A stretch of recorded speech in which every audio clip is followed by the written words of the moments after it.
ำอย่างไรไม่ให้คนไทยแบกหนี้ไปจนแก่ พาไปคุยกับคุณสุรพล โอภาสเสถียรผู้จัดการใหญ่บริษัทข้อมูลเครดิตแห่งชาติจำกัดหรือเครดิตบูโรตัวอย่างของคนวัยเกษียณที่ผ่านมาแล้วหลายต่อหลายวิกฤตทั้งวิกฤตสุขภาพและวิกฤตการเงิน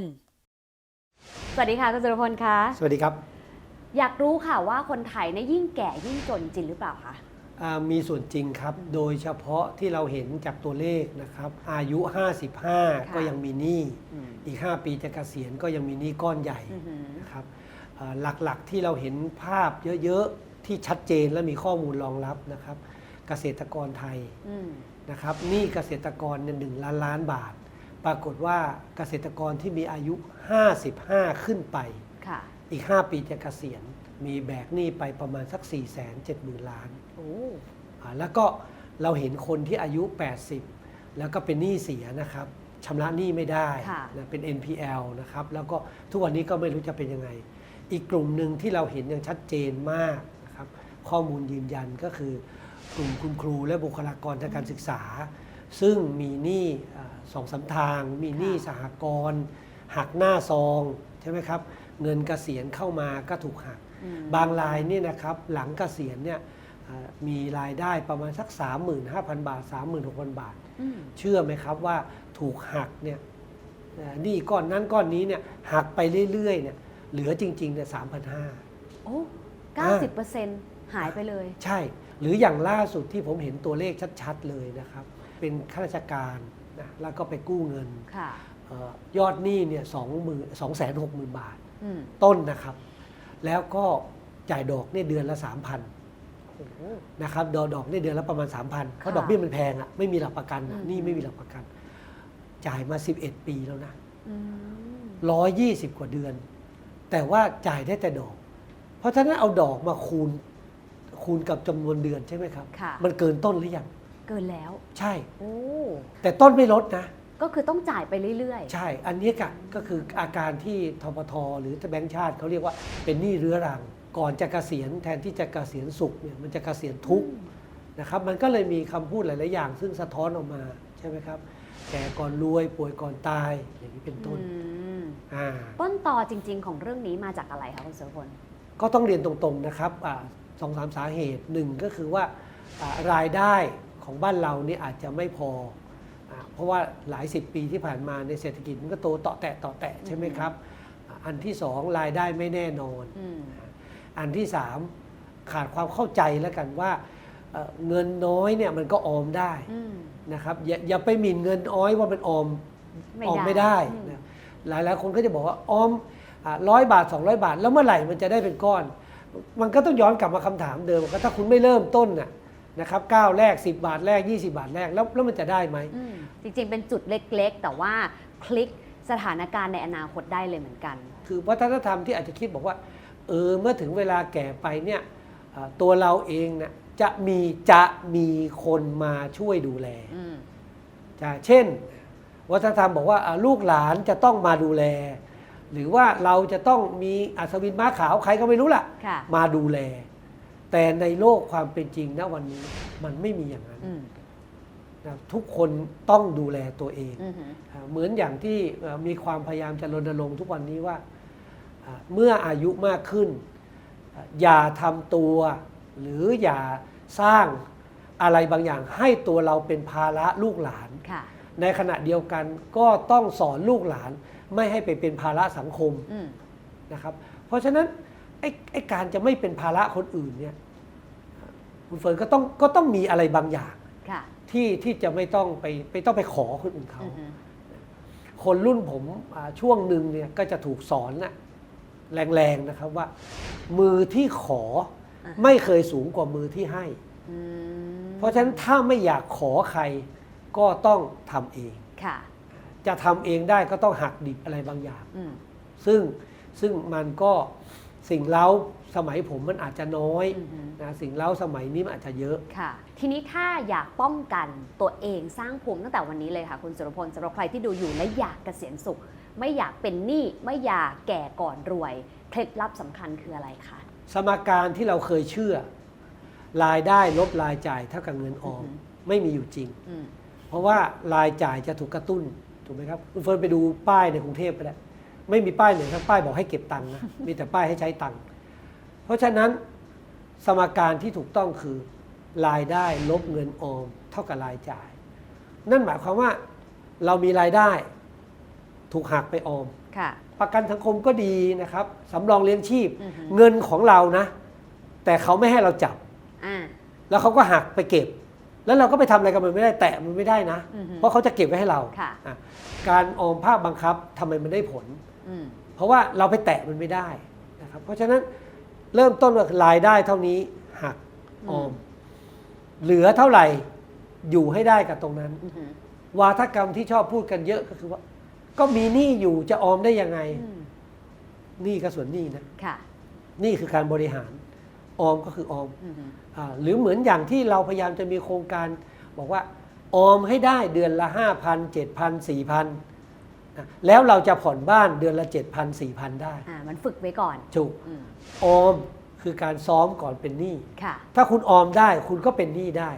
เพราะว่ามันใช้วินัยตัวเดียวกันถูกไหมครับ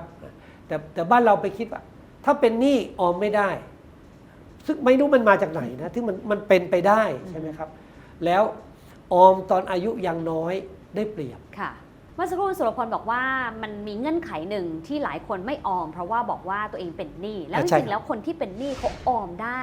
ด้วยเหตุและผลยังไงหรือว่าวิธีการแบบไหนคะถ้ามองว่าเป็นหนี้แล้วทำอะไรไม่ได้สักอย่างหนึ่งนอกจากกินใช้กับเป็นหนี้คำถามก็คือว่าทำไมคนเป็นหนี้ยังสามารถจะเก็บเงินไปท่องเที่ยวได้ทำไมคนเป็นหนี้ถึงเก็บเงินไปซื้อของได้มันก็ใช้หลักคิดเดียวกันว่าแทนที่เราจะเอาเงินนั้นไปเที่ยวหรือเอาเงินนั้นไปซื้อของที่เราอยากได้ในระหว่างที่เราเป็นหนี้มันคือเอาเงินก้อนนั้นไปเก็บออมถูกไหมครับบางครั้งเอาไปเก็บออมเป็นเงินสดเฉยๆมันอาจจะไม่เหมาะมันอาจจะต้องไปเก็บเป็นหน่วยลงทุนไหมยูนิตลิงก์ไหมหรืออะไรต่างๆนะครับซึ่งมันมีความหลากหลายที่มันจะไปเก็บการเป็นหนี้อย่าไปคิดว่ามันเป็นภาระที่เราจะทำอย่างอื่นไม่ได้เขามีคำพูดว่าการเป็นหนี้คือการบริหารอย่างเช่นเรากำหนดสูตรของเราว่า debt service ratio เราคืออะไรเหมือนอย่างที่แบงก์ชาติกำลังจะนำมาใช้นะข้อหมายคือว่าในแต่ละเดือนนะครับเราต้องเอาเงินเนี่ยไปชำระหนี้ต้นและดอกที่ถึงกำหนดเป็นกี่เปอร์เซ็นต์ของรายได้สมมุติว่าเราบอกว่า 40% สูตรที่ทุกคนใช้อยู่ก็ 14%ถ้าเรามี 20,000 บาทนะรายได้เรา 20,000 428จะเป็นหนี้เท่าไหร่ไม่รู้แหละแต่ว่าผ่อนได้ทุกสิ่งอย่าง 8,000 นะเราก็จำกัดพอเราจำกัดว่าเราจะผ่อนทุกอย่างได้ 8,000 เราก็จะเป็นหนี้ได้จำกัดถูกไหมครับเพราะว่ามันเป็นสูตรที่มันยันกันอยู่ใช่ไหมครับมันก็คือการปรับปรุงพฤติกรรมให้เราเนี่ยอยู่กับความเป็นจริงว่าเรามีแคชฟลูเท่านี้เงินไหลเข้าเท่านี้เงินเราไหลเข้า 20,000 แต่เราจะไปใช้ชีวิตแบบ 200,000 แบบที่เราอยากเป็นเงินไหลออกมันทำไม่ได้บางคนก็อาจจะเจอวิกฤตมาก่อนจนถูกบังคับให้ต้องเปลี่ยนก็มีอย่างผมพูดได้เลยนะครับผมหัวใจวายเฉียบพลันเพราะว่ากินของหวานเป็นเบาหวานแต่ว่าตัวที่ไม่เป็นไรเราก็คงไม่เป็นไรเราก็ไม่เป็นไรใช่ไหมครับเราก็กินไอ้ลิ้นจี่กระป๋องตอนกลางคืนกินทุเรียนบางครั้งกินวันละลูกเลยนะครับแล้วก็ทำงานใช่ไหมครับพักผ่อนน้อยมั่งไม่มากมั่งวันหนึ่งเกือบมันตายเลยนะครับหัวใจหยุดเต้นไป26 วิแล้วหมอปั๊มขึ้นมาได้วันที่ทุกอย่างอยู่กับตัวคือสายไฟสายระยางเนี่ยเราเคยเห็นแต่ในหนังชิคาโก้อ่ะใช่ฮอสพิทอลใช่ไหมแล้ววันที่มาเจอกับเราอ่ะเราจำภาพนั้นได้นะว่าไอตอนที่เขาเอาจับเราบนเข้าเตียงแล้วก็มีเสียงไซเรนอ่ะเราวิ่งไปน่ะแบบเดียวกันในหนังอ่ะแต่มันเกิดขึ้นกับชีวิตเราแล้วอ่ะแล้วหลังจากนั้นมาคืออาทิตย์ละ2 วันต้องไปวิ่งออกกำลังกายเอาเท่าที่ไหวคำถามก็คือว่ามันไม่ควรจะไปถึงตอนนั้นไหมอันนี้ก็อยากให้คิดนะครับครับดูเหมือนว่าเรื่องสุขภาพก็สำคัญเหมือนกันในวัยเกษียณนะคะจริงๆแล้วเราควรจัดสรรไม่แน่ใจเวลาเงินหรือว่า ลำดับความสำคัญของชีวิตยังไงในมุมของคุณสุรพลว่าการที่เราจะเตรียมเกษียณให้มีความสุขได้อะไรสำคัญที่สุดในมุมของคุณสุรพลแล้วก็ไล่ลำดับมาอันดับแรกนะครับคนที่จะต้องเกษียณเนี่ยสิ่งแรกสุดเลยที่ต้องคิดนะครับผมเนี่ยอีก3 ปีจะเกษียณนะครับตอนนี้60ต้องเกษียณ63ตามสัญญาจ้าง1ต้องลงให้เป็นนะอยู่ให้ได้นะวันนี้อาจจะใส่เสื้อสูทวันนั้นไม่จำเป็นต้องคิดวันนี้เลยว่าสูทตัวนี้จะเอาไปให้ใครจะไปให้ใครจะขายไหมจะเปลี่ยนเป็นเงินไหมต้องเตรียมตัวนะครับต้องลงให้เป็นอันที่สองตั้งคำถามว่าตัวเองว่าชีวิตหลังเกษียณวันหนึ่งจะใช้กี่บาทแล้วเราควรจะมีชีวิตอยู่ไปประมาณสักเท่าไหร่อายุเฉลี่ยคนไทยก็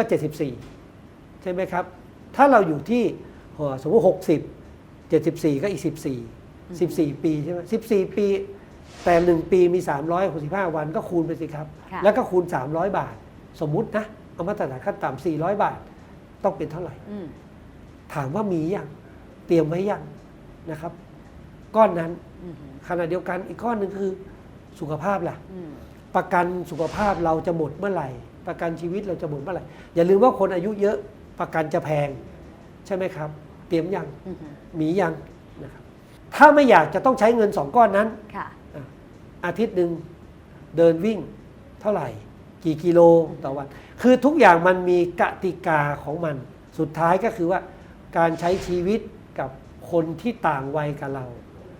ความคาดหวังที่เราจะมีกับเขาอย่าส่งความคาดหวังที่เราไม่ได้ทำนะในช่วงชีวิตเราให้เขาทำแทนนะอันนี้อย่าทำเด็ดขาดนะอันนี้ผมบอกได้เลยนะว่ามันจะทำให้เกิดความร้าวฉานเกิดขึ้นเราทำไม่ได้ในช่วงชีวิตเราก็ต้องจบที่เราไม่ใช่ส่งผ่านว่าอันนี้คือสิ่งที่พ่อทำไม่ได้ป้าทำไม่ได้แล้วลูกต้องทำต่อไม่ใช่นะครับเขาต้องมีชีวิตของเขาไปเองแชร์หน่อยได้ไหมคะว่าที่บอกว่าลงให้เป็นเพราะว่าหลายคนติดหัวโขนติดยศตำแหน่งความนับหน้าถือตาและอำนาจอะไรจะเป็นสิ่งที่ทำให้คนเหล่านี้ลงได้ในวันที่เกษียณแล้วอะค่ะเริ่มต้นนะคำง่ายๆนะครับทุกครั้งที่มีใครเรียกเราว่าท่านให้หยุดเขาบอกว่าอย่าเรียกผมว่าท่านนะผมมักจะพูดกับทุกคนว่าแค่ไม่เรียกว่าไอ้ก็พอแล้ว นึกออกไหมครับคือการเคารพกันเนี่ยมันแค่บอกว่าพี่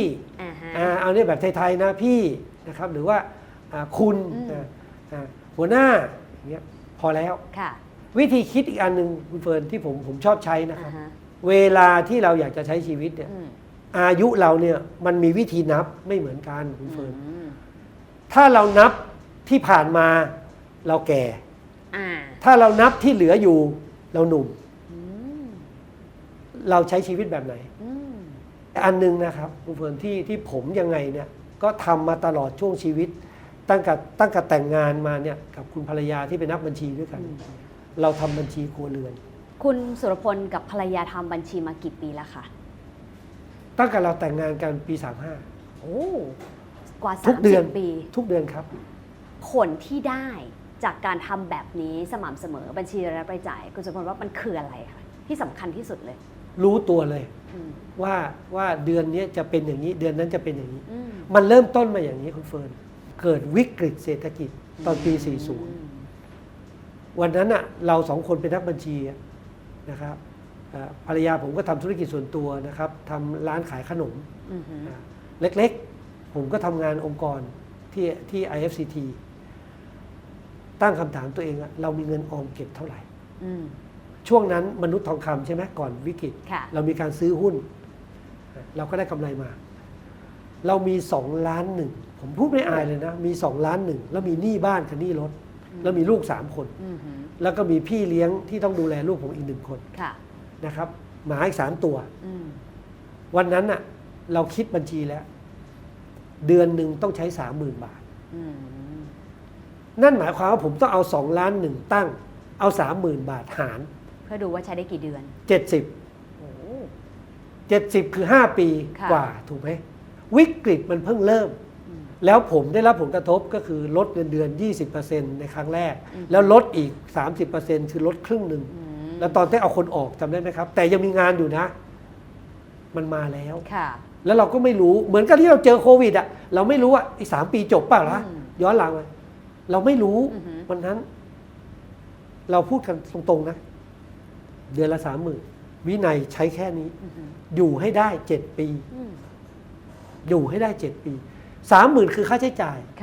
แล้วผมต้องจ่ายค่าผ่อนบ้านอีกต่างหากถูกไหมครับหนี้สินก็คือเอารายได้อันนี้คือเงินออมที่จะยันแต่มันต้องมีรายได้ใช่ไหมครับหารายได้เป็นเงินเดือนเงินเดือนก็เอาไปใช้หนี้นึกออกไหมครับเนี่ยนี่คือวางแผนนะถ้าเดือนไหนเรามีรายได้พิเศษผมไปสอนหนังสือวันเสาร์อาทิตย์ได้อันนั้นก็คือส่วนเกินเห็นไหมนึกออกไหมครับเอามาเติมไอ้70 เดือนนั่นแหละให้ต่ออายุไปเพราะเราไม่รู้ว่ามันจะเจออะไรแต่ลูกเราเนี่ยโตแล้วมันไม่รู้เรื่องไอ้ตรงนี้เนี่ยมันก็เลยเป็นจุดที่ทำให้เราเนี่ยรู้ว่ามันต้องเราแวดระวังทุกวันนี้ผมก็ยังต้องเอาเงินนะครับ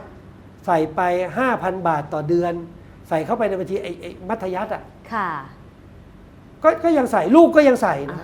แล้วคุณแม่เขาก็ยังทวงลูกทุกเดือนที่ทำงานว่าเมื่อไหร่เธอเอามาใส่ใช่ไหมครับทั้ง3 คนเลยใช่ก็คือแกจะมีความเก่งอย่างนึงคือถ้าตราบใดไม่โอนมาออมก็จะทวงอยู่นี่แหละค่ะเพราะฉะนั้นลักษณะแบบนี้ใช่ไหมครับการที่เราเผชิญกับวิกฤตตอนนั้นถูกไหมฮะแล้วเราก็มาเผชิญอีกทีตอนไหนน้ำท่วมจำได้ไหมน้ำท่วมเราต้องนึกขึ้นแต่ตอนบ้านน้ำท่วมน้ำมันเข้าบ้านเรานึกอยู่ปาเก้ลอยเรานึกถึงอะไรซ่อมบ้านเท่าไหร่ต้องหาตังค์มาซ่อมสร้างเท่าไหร่ละนึกภาพตามนะมันจะมีอย่างนี้มาเรื่อยๆผมเลยอยากจะเริ่มต้นอย่างนี้ว่าสำหรับคนปัจจุบันเนี้ยน้องๆปัจจุบันเนี้ยก่อนจะซื้อกระเป๋ารองเท้าอะไรก็ตามให้มีเงินสดอยู่ในบัญชีของตัวเองไม่ยืมใครนะ6 เท่าของรายจ่ายถ้าเรามีรายจ่าย 20,000 บาท6 2 12คุณต้องมี120,000อยู่ในบัญชีทุกขณะจิตเกินจากนั้นคุณจะไปซื้ออะไรก็ไปซื้อแต่ห้ามน้อยกว่านี้ห้ามต่ำกว่านี้อันนี้คือเขาเรียกขั้นต่ำถ้าภาษาบัญชีเขาเรียก buffer stock ใช่ไหมครับก็คือสินค้าคงคลังขั้นต่ำที่จะต้องมีใช่ไหมที่จะไม่ต้องไปออกปากยืมใครอันนี้คือกฎเหล็กนะครับส่วนกฎเหล็กอันสุดท้ายซึ่งครอบครัวอื่นอาจจะไม่มีแต่ครอบครัวผมมีคือว่าจะไม่ค้ำประกันหนี้ให้ใครทั้งสิ้นไม่ว่าคนนั้นจะเป็นพี่เป็นน้องเป็นญาติผมไม่ค้ำไม่มีวันค้ำแล้วคุณภรรยาผมก็จะไม่ค้ำแล้วเรา2 คนก็ตกลงกันเป็นกฎเหล็กนะอันนี้พูดได้เลยนะครับค้ำวันไหนหย่ากันวันนั้นเพราะว่าอะไรเอาความมั่นคงของตัวเองไปอยู่บนนิสัยคนอื่นไม่เอาอันนี้คือการบริหารความเสี่ยงของเราเลยไม่ค้ำนะครับถ้าให้คือให้เหมือนที่คุณสุรพลพูดตั้งแต่ต้นว่าเราต้องไม่เป็นภาระคนรุ่นหลังเราต้องดูแลตัวเองให้ได้นะคะสุดท้ายค่ะอยากฝากอะไรให้กับคนที่อยากเกษียณสุขซึ่งอาจจะเป็นรุ่นคุณสุรพล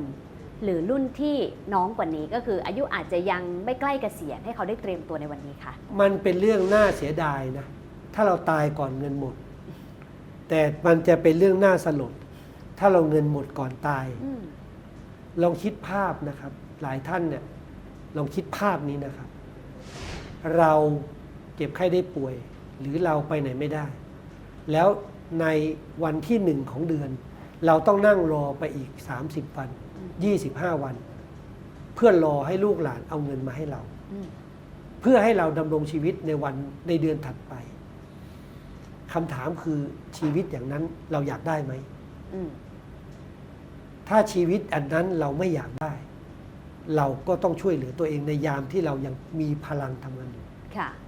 สิ่งที่คุณสุรพลเล่าให้เราฟังนะคะจริงๆตั้งต้นอย่างแรกเลยเนี่ยก็คือเราต้องมีเป้าหมายชัดก่อนนะคะว่าเราจะพึ่งตัวเองนะคะไม่ว่าจะด้วย personal ส่วนตัวหรือว่าเป็นคู่ชีวิตนะคะที่ดูแลกันตั้งแต่ต้นแต่ว่าบทเรียนหนึ่งที่คุณสุรพลแชร์ให้กับพวกเราแล้วก็เชื่อว่าถ้าใครหลายคนได้ทำตามก็คือจดบันทึกรายรับรายจ่ายนะคะไม่ว่าจะเป็นบุคคลหรือว่าเป็นครอบครัวเนี่ยตลอด30 ปีเลยนะคะทำให้น้อยที่สุดก็คือได้รู้จักตัวเองมากขึ้นและมากกว่านั้นก็คือทำให้เรารู้ว่า ว่าพร้อมแค่ไหนในวัยเกษียณซึ่งวันนี้คุณสุรพลพร้อมแล้วนะคะถามว่าเคล็ดลับสำคัญที่คุณสุรพลบอกเราคืออะไรหนึ่งก็คือจริงๆแล้วถ้าอยากเกษียณต้องลงให้เป็นนะคะซึ่งเรื่องนี้อาจจะไม่ใช่เรื่องง่ายแต่ทุกคนก็ต้องมีจุดปล่อยวางให้ได้นะคะไม่ว่าจะเป็นเรื่องของภาระเข้าของตำแหน่งหน้าที่อำนาจหรือว่าชื่อเสียงก็ตามค่ะส่วนที่2นะคะก็คือเรื่องของเงินเนี่ยแหละค่ะซึ่งจริงๆแล้วถ้าย้อนกลับไปที่คุณสุรพลเล่าให้เราฟังเหมือนว่านั่นก็คือจุดเริ่มต้นมาจากวิกฤตเหมือนกันคือปี 2540 ที่ทำให้กลับมาสนใจเรื่องนี้แล้วก็ให้ความสำคัญมาตลอดกว่า 30 ปีที่ผ่านมาแต่พอวิกฤตทำให้เห็น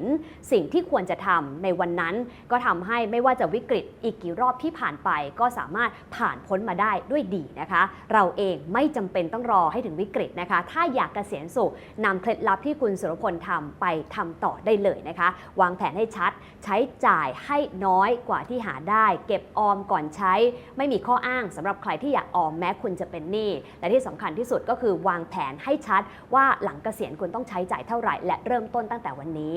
ส่วนที่3คือเรื่องสุขภาพนะคะซึ่งก็เหมือนจะมีจุด turning point สำคัญคือวิกฤตที่คุณสุรพลเจอเหมือนกันนะคะแต่ว่านั่นก็เป็นสิ่งที่ทำให้กลับมามีสติในการตั้งใจออกกำลังกายรักษาสุขภาพเพื่อให้เราเองไม่ต้องไปเสียค่าประกันสุขภาพจำนวนมากหรือว่าเสียค่ารักษาพยาบาลที่เราไม่ค่อยอยากจะจ่ายสักเท่าไหร่หรอกค่ะเพราะว่าเกษียณแล้วเราก็อยากจะมีความสุขได้ใช้ชีวิตด้วยแล้วก็สุดท้ายนะคะอย่าไปทิ้งความคาดหวังให้กับคนรุ่นหลังค่ะถ้าเราไม่ได้ดังหวังให้จบที่รุ่นเรานะคะวันนี้ขอบคุณคุณสุรพลมากจริงๆเชื่อว่าใครได้ฟังแบบนี้เกษียณสุขได้ไม่ยากนะคะขอบคุณและสวัสดีค่ะยินดีครับคุณเฟิร์นครับกลับมาเจอกันอีกครั้งนะคะกับลงทุนนิยมซีรีส์เกษียณสุขทุกๆวันศุกร์แบบนี้ทาง Wealth Me Up Channel นะคะถ้าถามคุณผู้ชมทุกคนนะคะว่าอยากแก่ก่อนรวยหรือว่าอยากรวยก่อนแก่เชื่อเหลือเกินว่าทุกคนต้องตอบว่าอยากรวยก่อนแก่ใช่ไหมคะแต่เชื่อหรือเปล่าว่าคนไทยส่วนใหญ่แก่ก่อนรวยค่ะหลายคนอยากรู้นะคะว่าทำไมถึงเป็นแบบนั้นดังนั้นเราจะไปหาคำตอบพร้อมกันกับดร.อัชรายมศิลป์นะคะซึ่งเป็นนักวิจัยศูนย์ศึกษาการพัฒนาที่ยั่งยืนและเศรษฐกิจพอเพียงนิด้าค่ะ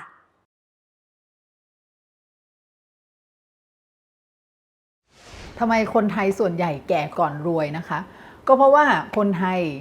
ทำงานเก่งแต่ไม่มีเงินเก็บนะคะคนไทยเนี่ยหาเงินเก่งมากแต่ไม่เคยวางแผนการเงินเพราะฉะนั้นก็จะไม่มีเงินเก็บนะคะก็ทำงานหาเงินใช้เงินเงินหมดหาเงินใช้ใหม่ชีวิตก็จะวนเวียนเป็นวัฏจักรแบบนี้อยู่ตลอดใครบอกว่าคนไทยไม่ขยันอันเนี้ยพี่จะเถียงนะคะถ้าเราลองสังเกตเนาะตัวเราหรือเพื่อนๆคนรอบตัวทำงานหนักมากเช้าไปถึงออฟฟิศแล้วกว่าจะได้กลับบ้านก็เย็นย่ำค่ำมืดเสาร์อาทิตย์บางทีก็ทำงานนะคะแต่ว่าน่าแปลกใจไหมคะทำไมถึงแก่แป๊บเดียวทำงานทำไปทำมาแป๊บเดียวอายุ50อายุ60ตายแล้วยังไม่มีเงินเก็บเลยแถมบางคนนะคะมีหนี้สินอีกต่างหากหรืออย่างที่เราเห็นตัวเลขหนี้ครัวเรือนที่มันเพิ่มขึ้นอย่างต่อเนื่องแล้วที่สำคัญก็คือมันเป็นหนี้ที่เกิดจากการใช้จ่ายมันสะท้อนให้เห็นว่าคนไทยหาเงินได้ใช้เงินเก่งนะคะหาเงินก็เก่งแต่ใช้เงินเก่งกว่าก็เลยทำให้เขาเรียกว่าอะไรดีคะขยันไม่ฉลาดนะคะ10 ชาติก็ไม่รวยนั้นแป๊บเดียวอะค่ะแก่แล้วก็มานึกได้ว่าเอาตายฉันยังไม่มีเงินเก็บเพื่อวัยเกษียณเลยก็เลยง่ายๆนะคะ3 คำสำหรับคนไทยส่วนใหญ่เนาะแก่ก่อนรวยค่ะ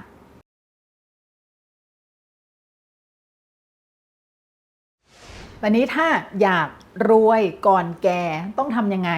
ก็หาเงินได้ก็ต้องรู้จักบริหารจัดการเงินให้เป็นคือหาเงินได้ไม่สำคัญเท่ารักษาไว้ได้นะคะ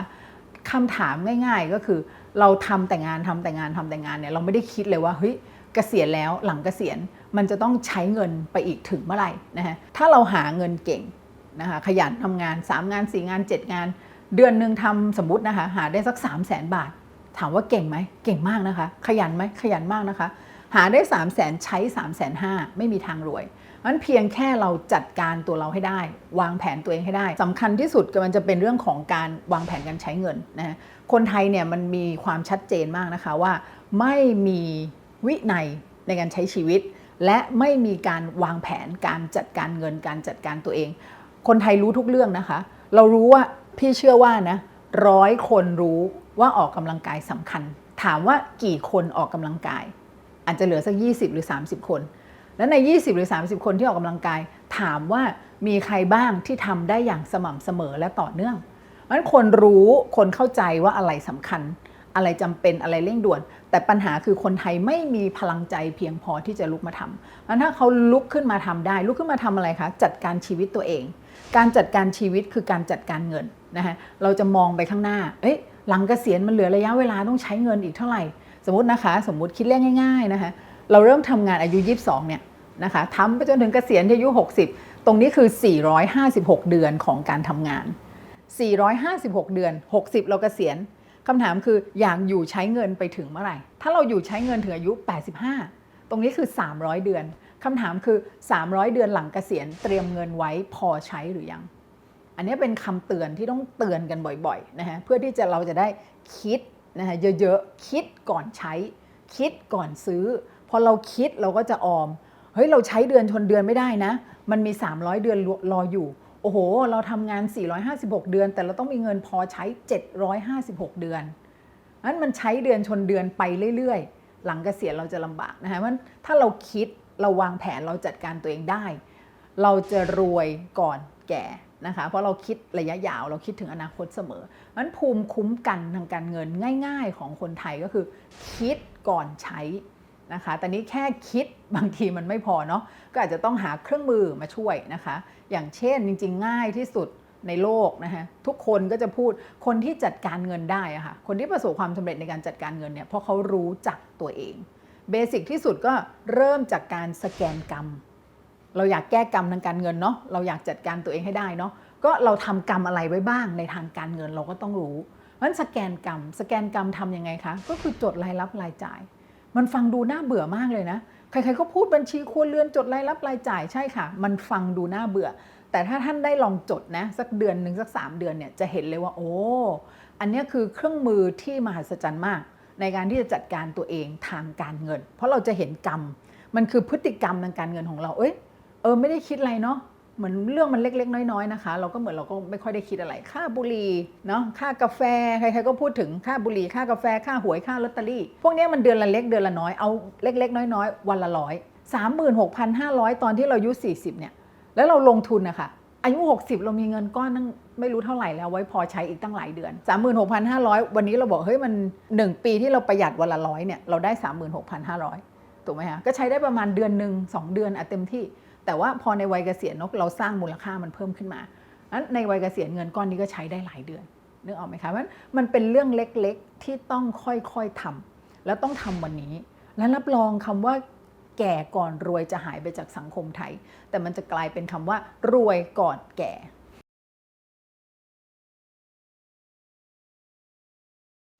คำว่ารวยเราวัดยังไงโอ้โหเราเห็นคนที่บ้านหลังใหญ่รถคันใหญ่เครื่องประดับแบรนด์เนมเต็มตัวเงินสดเต็มกระเป๋าเขารวยใช่ไหมภาษาการเงินนะคะจะบอกว่าอย่าเชื่อในสิ่งที่เห็นสิ่งที่เราเห็นเนี่ยเราเห็นสินทรัพย์แต่คำว่ารวยในทางการเงินเนี่ยเราจะใช้สินทรัพย์ลบหนี้สินโอ้คนนี้รถคันเบอร์เริ่มเลย5 ล้านเราเห็นเรานึกว่าเขารวยแต่เราไม่รู้ว่าเนี่ยมันติดไฟแนนซ์อยู่4.9 ล้านนะเขาเพิ่งจะผ่อนไป100,000ถูกไหมฮะงั้นคำว่ารวยคืออะไรสินทรัพย์ทั้งหมดที่เรามีนะคะอะไรบ้างที่เป็นสินทรัพย์ของเราเขียนออกมาเลยมีบ้านมีรถมีเครื่องใช้ของใช้มีสินทรัพย์ลงทุนไว้ใช้ในอนาคตเท่าไหร่ไอเทมต่างๆทรัพยากรต่างๆที่เรามีไว้ใช้ประโยชน์และสามารถเปลี่ยนเป็นเงินสดได้มูลค่าเงินสดวันนี้เท่าไหร่อันนี้คือสินทรัพย์อย่างเช่นซื้อทองคำไว้เมื่อ10 ปีก่อนนะคะตอนที่ซื้อเนาะสมมุตินะทองบาทละ 15,000 ก็ทยอยซื้อเก็บมาเรื่อยๆทีละบาท2 บาทโอ้วันนี้เรากลับไปเขียนสินทรัพย์ดีกว่าปรากฏว่าสินทรัพย์เรามีทองคำ10 บาททองคำ10 บาทมูลค่าณวันนี้คือเท่าไหร่ตีง่ายๆกลมๆสมมุติวันนี้ 30,000 โอ้โหมูลค่าทองคำเนี่ยมันคือ 300,000นั้นเรามีแล้วสินทรัพย์ตัวที่1ใช่ไหมคะเรามีรถยนต์คันนี้ซื้อเมื่อ5 ปีก่อนราคาตอนนั้นมันสมมุติ1 ล้านอาจารย์บอกว่าเราต้องเขียนเป็นสินทรัพย์นะเราก็จะเขียนรถยนต์แต่มันจะไม่ใช่1 ล้านบาทนะคะมันอาจจะเหลือแค่ 400,000 บาท 300,000 บาทนี่คือมูลค่าของสินทรัพย์ที่เรามีสินทรัพย์อะไรเท่าไหร่ตั้งไว้แล้วหนี้สินล่ะณวันนี้เรามีหนี้สินอะไรเท่าไหร่ตั้งไว้งั้นพอเราเอามูลค่าสินทรัพย์ลบออกด้วยหนี้สินส่วนที่เหลือตรงนี้ค่ะคือส่วนของฉันตัวนี้ภาษาการเงินจะเรียกว่าความมั่งคั่งสุทธิหรือภาษาง่ายๆมันก็คือคำว่ารวยงั้นรวยไม่ได้ดูสินทรัพย์แต่เราจะดูสินทรัพย์ลบหนี้สินมันเหมือนเรามีตุ่มน้ำใบหนึ่งนะคะมีตุ่มใส่น้ำ1 ใบ เราจะเรียกตุ่มใบนี้ว่าตุ่มน้ำแห่งความมั่งคั่งใครไม่มีหนี้สินเลยบ้านผ่อนหมดแล้วรถผ่อนหมดแล้วไม่มีหนี้สินเลยน้ำเต็มตุ่มอันนี้รวยจริงทั้งหมดของเขาเป็นของเขาหมดเลยเขามีสินทรัพย์3 ล้านสินทรัพย์ทั้งหมดเป็นของเขาเพราะฉะนั้นเขาเป็นเจ้าของสินทรัพย์ทั้งหมดอันนี้รวยนะคะแต่บางคนไม่ใช่มีตุ่มใบใหญ่แต่มีน้ำครึ่งตุ่มเพราะว่าอีกครึ่งตุ่มมันยังมาเติมไม่ได้มันเป็นของเจ้าหนี้อยู่นะคะเพราะฉะนั้นมันง่ายๆนึกภาพความรวยให้นึกภาพตุ่มน้ำแห่งความมั่งคั่งเรามีน้ำเต็มตุ่มแล้วหรือยังถ้าเราไม่มีหนี้สินนะคะน้ำเต็มตุ่มทั้งหมดคือของเราแปลว่าเรารวยตอนนี้ก็อาจจะมีคำถามหนูยังมีหนี้สินหน้าอาจารย์ก็ไม่เป็นไรนะคะเป็นหนี้ได้เป็นหนี้ดีให้เป็นหนี้แต่พอดีในตุ่มน้ำเราเนี่ยนะคะสมมติเรามีสินทรัพย์ทั้งหมดมูลค่า2 ล้านเรามีเจ้าหนี้อยู่ประมาณ1 ล้านงั้นมันก็มีส่วนของฉันอยู่1 ล้านอันนี้โอเคเจ้าหนี้ครึ่งหนึ่งเจ้าของครึ่งหนึ่งในทางการเงินบอกอันนี้ยอมรับได้50-50แต่ถ้าคุณมีสินทรัพย์2 ล้านเป็นของเจ้าหนี้ไป1.8 ล้านเหลือเป็นส่วนของเราแค่200,000อันนี้ไม่โอเคแล้วค่ะนะคะเพราะว่าเจ้าหนี้เยอะเกินไปนะคะมันเป็นหนี้ได้เป็นหนี้ที่ดีๆและให้เป็นหนี้แต่พอดีนะคะพอเป็นหนี้แล้วก็หาทางค่อยๆใช้หนี้อีกหน่อยน้ำมันก็เต็มตุ่มน้ำทั้งตุ่มก็จะเป็นของเราความมั่งคั่งก็เป็นของเราทั้งหมดแค่นี้ก็เรียกว่ารวยแล้วค่ะมองต่อไปนิดนะคะอาจารย์หนูโอเคอยู่นะหนูก็ยังมีหนี้สินอยู่แต่หนูอยากเติมน้ำให้มันเต็มตุ่มหนูต้องทำยังไงนึกภาพนะคะเราต้องขยันตักน้ำแล้วเราต้องมีขันตักน้ำเราทำงานประจำเรามีเงินเดือนเราทำงานพิเศษด้วยเราขายของออนไลน์ด้วยโอ้โหอาจารย์หนูใช้ขัน3 ใบเลยนะเนี่ยทำงาน7 วันไม่ได้พักเลยโอ้ยทำไมน้ำมันไม่เต็มตุ่มสักทีโอ้โหหนูไม่เคยดูเลยขันหนูร่วงหมดเลยอะค่ะนะคะเพราะฉะนั้นวิธีการที่อยากมีน้ำมาใส่ตุ่มคือ1ต้องขยันตักน้ำ2ไม่ประมาทในการใช้จ่ายเราต้องจดรายรับรายจ่ายแล้วอุดรูรั่วของขันเราก็จะมีน้ำในขันมาใส่ตุ่มใช่ไหมคะงั้นน้ำมันก็จะค่อยๆเต็มตุ่มนะคะมันก็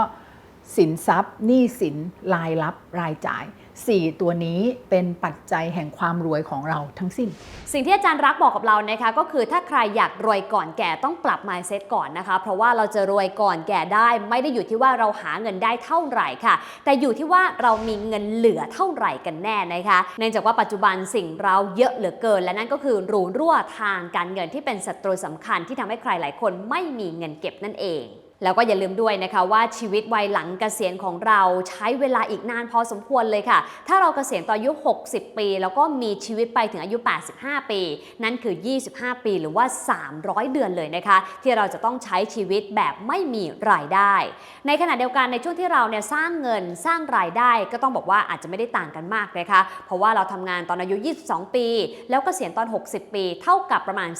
456 เดือนค่ะดังนั้นคำถามตัวใหญ่ๆนะคะที่ทุกคนที่อยากเกษียณสุขต้องตั้งกับตัวเองก็คือเราพร้อมเกษียณไหม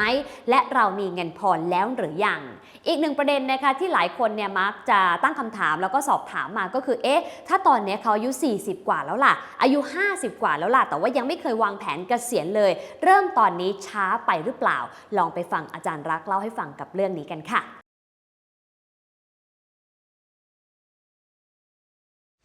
ก็สั้นๆนะคะอดีตช่างมันปัจจุบันสำคัญที่สุดคือเราพลาดไปแล้วนะคะเราไม่ได้ทำเราไม่ได้วางแผนเพราะฉะนั้นวันนี้ต้องเริ่มนะคะมันจำเป็นมันสำคัญมันยังต้องทำไม่มีอะไรสายเกินไปนะคะให้เชื่อว่า nothing is impossible ไม่มีอะไรเป็นไปไม่ได้เรามารู้วันนี้มันช้าไปนิดนึงแต่ว่ามันดีกว่าไม่ลงมือทำมันเรายังเหลือเวลาระยะเวลาการทำงานอีกเกือบ10 ปีนะคะตรงนี้เราจะตั้งหลักบริหารจัดการชีวิตยังไงเคยมีเคสพี่รปภ.ท่านหนึ่งนะคะพี่เขามีหนี้บ้านเกือบ1 ล้านนะแล้วเขาเหลือ5 ปีจะเกษียณพี่ก็เริ่มเครียดว่าเขาจะทำยังไงกับชีวิตเนี่ยเด็กหน่อยเขาไม่มีรายได้เขาไม่มีเงินเดือนแล้วเขาจะเงินที่ไหนผ่อนบ้านในช่วง5 ปีโค้งสุดท้ายก่อนเกษียณเนี่ยค่ะ55-60แกจัดการหนี้ตัวนี้หมดเลยเพียงแกเริ่มตกใจว่าเฮ้ย55แล้วจะทันไหมแล้วปรากฏเคสนี้ก็ทันนะคะก็คือพี่รปภ.เขายังแข็งแรงงั้นแทนที่วันว่างเนาะแกกลับบ้านกลับห้องไปนอนแกก็เอาใหม่รับจ้างมีงานพิเศษอะไรให้ทำแกทำหมดเลยนะคะพี่ก็ไปรับจ้างไปขับรถไปเป็นช่างซ่อมนู่นนี่นั่นมันปรากฏรายได้เพิ่มเข้ามาเยอะพี่ท่านนี้ปิดหนี้ได้ก่อนอายุ60แล้วแถมมีเงินออมด้วยมันก็เลยกลายเป็นความสุขความเบิกบานในชีวิตนะคะที่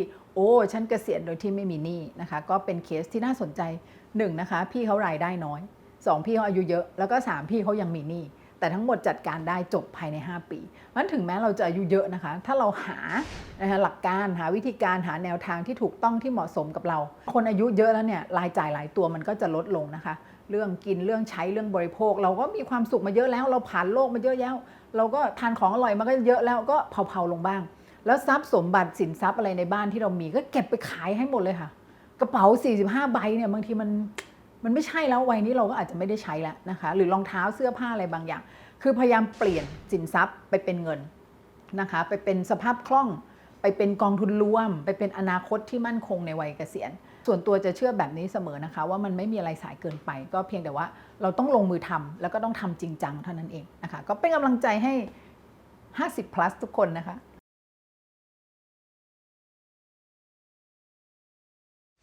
เราต้องชวนเขาคิดเหมือน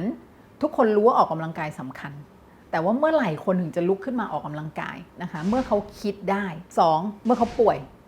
เมื่อหมอบอกว่าไม่ไหวแล้วนะคุณป่วยแล้วนะคุณต้องปรับเปลี่ยนพฤติกรรมมันจะเกิดการเปลี่ยนแปลงในตัวเองเพราะฉะนั้นอะไรที่มันจะทำให้เกิดการระเบิดออกมาจากข้างในได้อันนั้นนะคะจะทำให้คนลุกขึ้นมาทำลุกขึ้นมาวางแผนเกษียณเพราะฉะนั้นมันต้องชี้ให้เห็นความสำคัญของการวางแผนเกษียณซึ่งเข้าใจว่ามันก็มีองค์ความรู้เรื่องพวกนี้อยู่เยอะมากนะคะแต่ว่าทำยังไงให้เกิดความตระหนักขึ้นมาได้จริงๆอะค่ะนะคะงั้นทำยังไงให้คนกลัว คนไทยมี2แบบต้องขู่ให้กลัวนะคะมันก็เนี่ยตั้งคำถามไปเลย300 เดือนหลังเกษียณเตรียมเงินไว้พอใช้หรือยังระวังเกษียณปุ๊บจนปั๊บชีวิตหลังเกษียณอาจจะน่ากลัวกว่าชีวิตหลังความตายเราไม่ได้คิดอะค่ะบางคนทำงานแป๊บเดียวอายุ40แป๊บเดียวอายุ50ไม่ทันได้คิดว่าโอ้ทำงาน456 เดือนเนี่ยนะคะถึงอายุ60เนี่ยแต่หลังเกษียณมันคือ300 เดือนนะระยะเวลาหลังเกษียณมันยาวนานมากพี่พร้อมแล้วใช่ไหมที่จะเกษียณพี่รู้ไหมนะวันเกษียณพี่จะมีเงินก้อนเท่าไหร่มีสวัสดิการอะไรเท่าไหร่บ้างหลังเกษียณใครจะดูแลพี่อะพี่มีลูกหลานเขาก็ดูแลตัวเองก็ลำบากนะงั้นลักษณะของการจะทำให้คนเห็นความสำคัญของการวางแผนการเงินเพื่อวัยเกษียณเนี่ยสำหรับตัวเองนะคะคิดว่าเหมาะกับคนไทยน่าจะต้องลักษณะขู่ให้กลัว เหมือนไม่เห็นลงศพไม่หลั่งน้ำตาเบาหวานความดันไขมันในเลือดไม่มีเขาไม่ออกกำลังกายเขาไม่ปรับพฤติกรรมการทานเขาก็ยังใช้เงินโดยไม่ต้องคิดแล้วการตลาดก็รุนแรงลุมเล้ารูดบัตรเครดิตก็ง่ายคือสิ่งรอบๆตัวเนี่ยมันเป็นสิ่งเล้าที่เอื้อให้ใช้เงินเยอะทั้งสิ้นงั้นถ้าเราไม่กระตุกเขาด้วยความกลัวเฮ้ยเกษียณลำบากนะวันนี้เขาก็จะไม่ลุกขึ้นมาวางแผนเกษียณต่อให้มีความรู้ที่ดีแค่ไหนมีเครื่องมือที่ดีแค่ไหนมีรองเท้าวิ่งเรียงไว้7 คู่มีเครื่องออกกำลังกายอย่างดีอยู่ที่บ้านเขาก็ใช้ตากผ้างั้นทำยังไงให้เห็นความสำคัญก็คือเบาหวานความดันไขมันในเลือดมาแล้วนะคุณพร้อมจะสู้ไหมมะเร็งทางการเงินรออยู่นะถ้าคุณไม่จัดการตัวเอง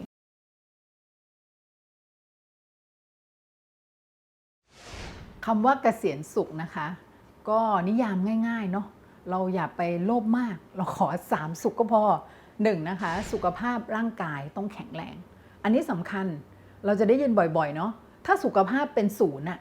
คุณมีเงินกี่ร้อยล้านมันก็เท่ากับ0เพราะเราใช้มันไม่ได้เลยนะคะมันสุขภาพสำคัญมาก1สุขภาพร่างกายต้องแข็งแรง2สุขภาพทางการเงินต้องมั่นคงนะคะแล้วก็3สุขภาพจิตใจต้องเข้มแข็ง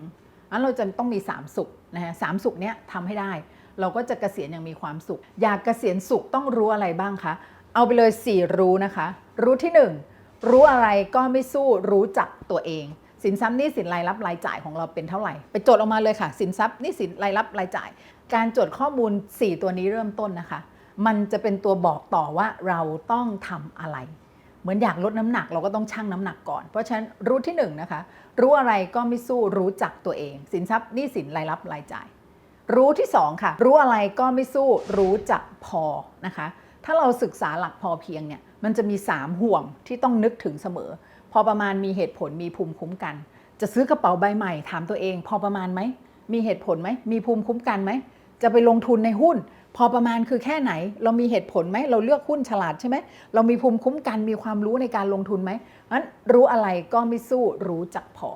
นะคะรู้ที่3ค่ะสำคัญมากรู้อะไรก็ไม่สู้รู้แล้วทคือต้องทำทันทีเรารู้เยอะไปหมดแต่เราไม่เคยทำอะไรเลยมันก็ผลสำเร็จมันก็ไม่เกิดนะฮะและสำคัญที่สุดในทั้งหมดคือรู้ที่4รู้อะไรก็ไม่สู้รู้แล้วตนคือต้อง ทำต่อเนื่องการวางแผนการเงินมันเป็นเรื่องของปัจจุบันและอนาคตซึ่งมันระยะยาวมากอะค่ะ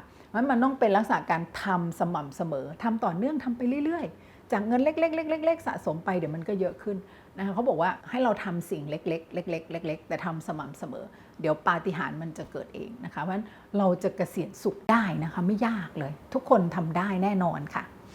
ชอบคำนี้ที่อาจารย์รักบอกเหลือเกินนะคะชีวิตหลังเกษียณน่ากลัวกว่าชีวิตหลังความตายซะอีกนะคะดังนั้นถ้าเราไม่อยากใช้ชีวิตหลังวัยเกษียณด้วยความกลัวสิ่งสำคัญก็คือต้องเริ่มวางแผนเริ่มออมแล้วก็เริ่มลงทุนตั้งแต่วันนี้ไม่มีคำว่าสายไปนะคะไม่ว่าคุณจะอายุ40หรือ50ก็ตามอาจารย์รักบอกชัดนะคะว่าอดีตช่างมันค่ะเริ่มจากปัจจุบันให้ดีที่สุดและยิ่งวัยใกล้เกษียณเท่าไหร่นะคะความจำเป็นและความต้องการในชีวิตก็น่าจะลดลงด้วยนะคะลองกลับไปดูที่บ้านกันสักหน่อยนะคะว่ากระเป๋าหรูสินค้าแพงๆที่เราเคยจำเป็นต้องใช้เคยต้องการนั้นยังจำเป็นอยู่หรือไม่เราสามารถเปลี่ยนสินทรัพย์เหล่านั้นให้กลายเป็นสภาพคล่องได้หรือเปล่าและเราสามารถที่จะจัดการหนี้สินก่อนวัยเกษียณได้มากน้อยแค่ไหนนะคะถ้าใครยังพอมีกำลังนะคะอาจจะหางานเสริมหารายได้แหล่งที่2ที่3เพื่อทำให้เราเนี่ยสามารถเคลียร์หนี้ได้ก่อนเกษียณแล้วก็เริ่มเก็บออมและลงทุนตั้งแต่วันนี้ค่ะสุดท้ายนะคะอาจารย์ลักษณ์ฝากไว้นะคะสำหรับ4รู้ถ้าใครอยากจะเกษียณสุขนะคะ1ก็คือสำคัญที่สุดค่ะต้องรู้จักตัวเองนะคะ2ก็คือต้องรู้จักพออันนี้ถือว่าพูดง่ายแต่ทำไม่ง่ายเลยแต่ถ้าใครทำได้เกษียณสุขก็ไม่ไกลเกินฝันนะคะ3ก็คือรู้ทอก็คือการทำทันทีนะคะซึ่งอาจารย์ลักษณ์ก็บอกวิธีการชัดเจนอยู่แล้วว่าเราควรทำอย่างไรบ้างสุดท้ายค่ะสำคัญไม่แพ้กันก็คือต่อหนอนะคะคือการรู้จักทำต่อเนื่องนั่นเองทำได้4รู้แบบนี้รับรองว่าเกษียณสุขก็ไม่ไกลเกินฝันแน่นอนเป็นกำลังใจให้กับทุกคนที่อยากเกษียณสุขไปด้วยกันนะคะหลายคนนะคะอยากจะเกษียณสบายนะคะแล้วก็อาจจะมีตัวเลขในใจที่แตกต่างกันไปวันนี้ฟันขอยกตัวเลข8หลักก็คือ10ล้านบาทมานะคะเพื่อให้ทุกคนตั้งเป้าหมายไปให้ถึงแล้วก็เกษียณสุขไปพร้อมๆกันนะคะซึ่งวันนี้ฟันอยากจะมาให้ทุกคนนับตั้งแต่1เลยนะคะว่าเราจะเริ่มต้นมี10ล้านได้อย่างไรนับถึง5ปุ๊บ10ล้านไม่ไกลเกินฝันแน่นอนนะคะเดี๋ยวเรามาค่อยๆนับกันเลยค่ะนับ1ก่อนเลยนะคะอย่างแรกเนี่ยเราต้องรู้ความจริงก่อนค่ะความจริงก็คือการมี10ล้านในวัยเกษียณของแต่ละคนในแต่ละวัยที่คนรับความเสี่ยงได้ไม่เท่ากันต้องบอกว่ายากง่ายต่างกันนะคะจริงๆแล้วเราอาจจะต้องดูก่อนว่าวันนี้เราอายุเท่าไหร่อีกกี่ปีถึงวัยเกษียณแล้วเราก็รับความเสี่ยงได้แค่ไหนเพราะความเสี่ยงที่รับได้ก็จะมาพร้อมกับผลตอบแทนที่เรามีโอกาสจะได้รับด้วยค่ะเฟิร์นมีตารางมาฝากกันนะคะเดี๋ยวไปไล่ดูแต่ละช่วงวัยเลยนะคะแล้วก็จะยกตัวอย่างให้เห็นภาพชัดมากขึ้นฝั่งซ้ายมือนะคะที่เห็นก็คือผลตอบแทนเฉลี่ยต่อปีที่คาดว่าจะได้รับนะคะซึ่งแต่ละคนก็อาจจะได้รับไม่เท่ากันขึ้นอยู่กับว่าเรานำเงินไปลงทุนในอะไรส่วนฝั่งขวามือก็คืออายุปัจจุบันของเรานะคะไล่ตั้งแต่25ปี30ปี35ปี40ปี45ปี50ปีแล้วก็55ปีกันไปเลยค่ะทีนี้ถ้าเราเริ่มต้นจากศูนย์เลยนะคะทุกคนไม่มีอะไรเลยไม่มีเงินเก็บสักกระบาทเดียวเลยเนี่ยถ้าเราอยากจะมี10ล้านในวัยเกษียณเราต้องออมต้องลงทุนเดือนละเท่าไหร่ฝนขอยกตัวอย่างสัก2ช่วงอายุละกันนะคะก็คือ30ปีกับ40ปีค่ะสำหรับคนที่อายุ30ปีนะคะถ้าเก็บเงินอย่างเดียวนะคะได้ผลตอบแทนจากการออมเงิน 1.5% เนี่ยอาจจะต้องเก็บเงินและลงทุนถึงเดือนละ 23,000 บาททีเดียวค่ะแต่ว่าถ้าเริ่มลงทุนเพิ่มความเสี่ยงไปนิดหนึ่งนะคะได้ผลตอบแทน 4% ต่อปีก็ใช้เงินน้อยลงเหลือ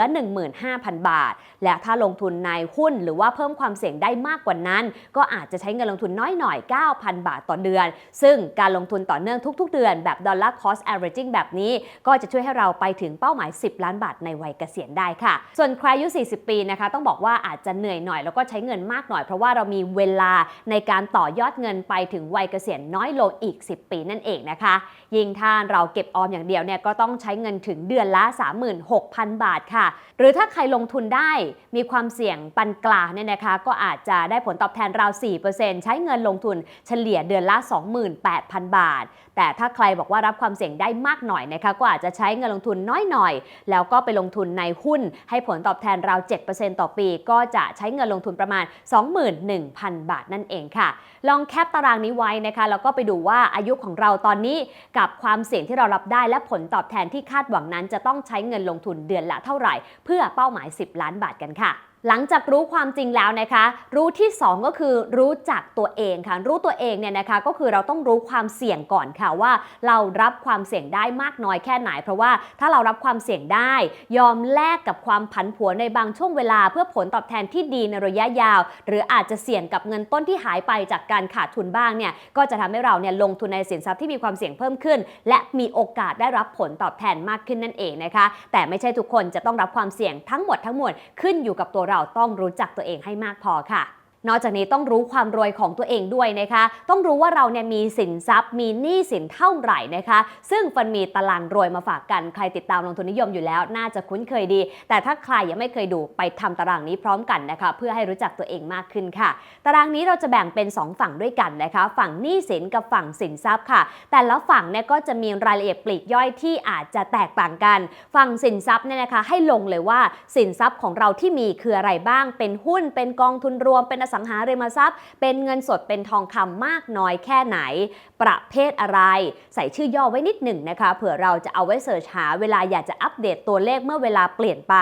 รวมถึงต้องใส่มูลค่าณปัจจุบันต่อหน่วยแล้วก็จำนวนหน่วยด้วยนะคะเพราะว่าอนาคตเนี่ยเราอาจจะมีการซื้อการขายสินทรัพย์ในแต่ละประเภทก็จะขึ้นลงในแง่ของจำนวนส่วนมูลค่าก็ขึ้นอยู่กับตัวราคาณปัจจุบันนั่นเองนอกเหนือจากนี้นะคะก็ควรรวม2สิ่งนี้ก็คือตัวมูลค่าต่อหน่วยกับจำนวนหน่วยเข้าด้วยกันนะคะจะได้รู้ว่าตอนนี้เจ้าสินทรัพย์ประเภทนี้เรามีมากน้อยแค่ไหนแล้วตามมาด้วยส่วนของต้นทุนค่ะเราจะได้รู้ว่ากำไรขาดทุนเป็นอย่างไรแล้วก็คิดเป็นกี่เปอร์เซ็นต์ต่อเนื่องไปด้วยตารางสินทรัพย์นี้นะคะจะทำให้รู้ว่าเราเองมีสินทรัพย์อะไรบ้างมากน้อยแค่ไหนนะคะรวมถึงเราจะได้ไปเก็บตกด้วยเพราะว่าบางอย่างเนี่ยหลายคนลืมไปแล้วว่าเคยลงทุนหรือว่ามีสินทรัพย์ประเภทนี้อยู่นะคะเพราะว่าอาจจะซื้อไว้นานแล้วเป็นต้นนะคะดังนั้นสิ่งนี้ถือว่าเป็นสิ่งสำคัญมากที่เราจำเป็นต้องรวบรวมเอาไว้ค่ะแต่ทุกคนอาจจะไม่ได้มีแค่สินทรัพย์นะคะต้องมีอีกฝั่งหนึ่งด้วยก็คือฝั่งหนี้สินนั่นเองตารางหนี้สินนะคะอาจจะมีสัดส่วนที่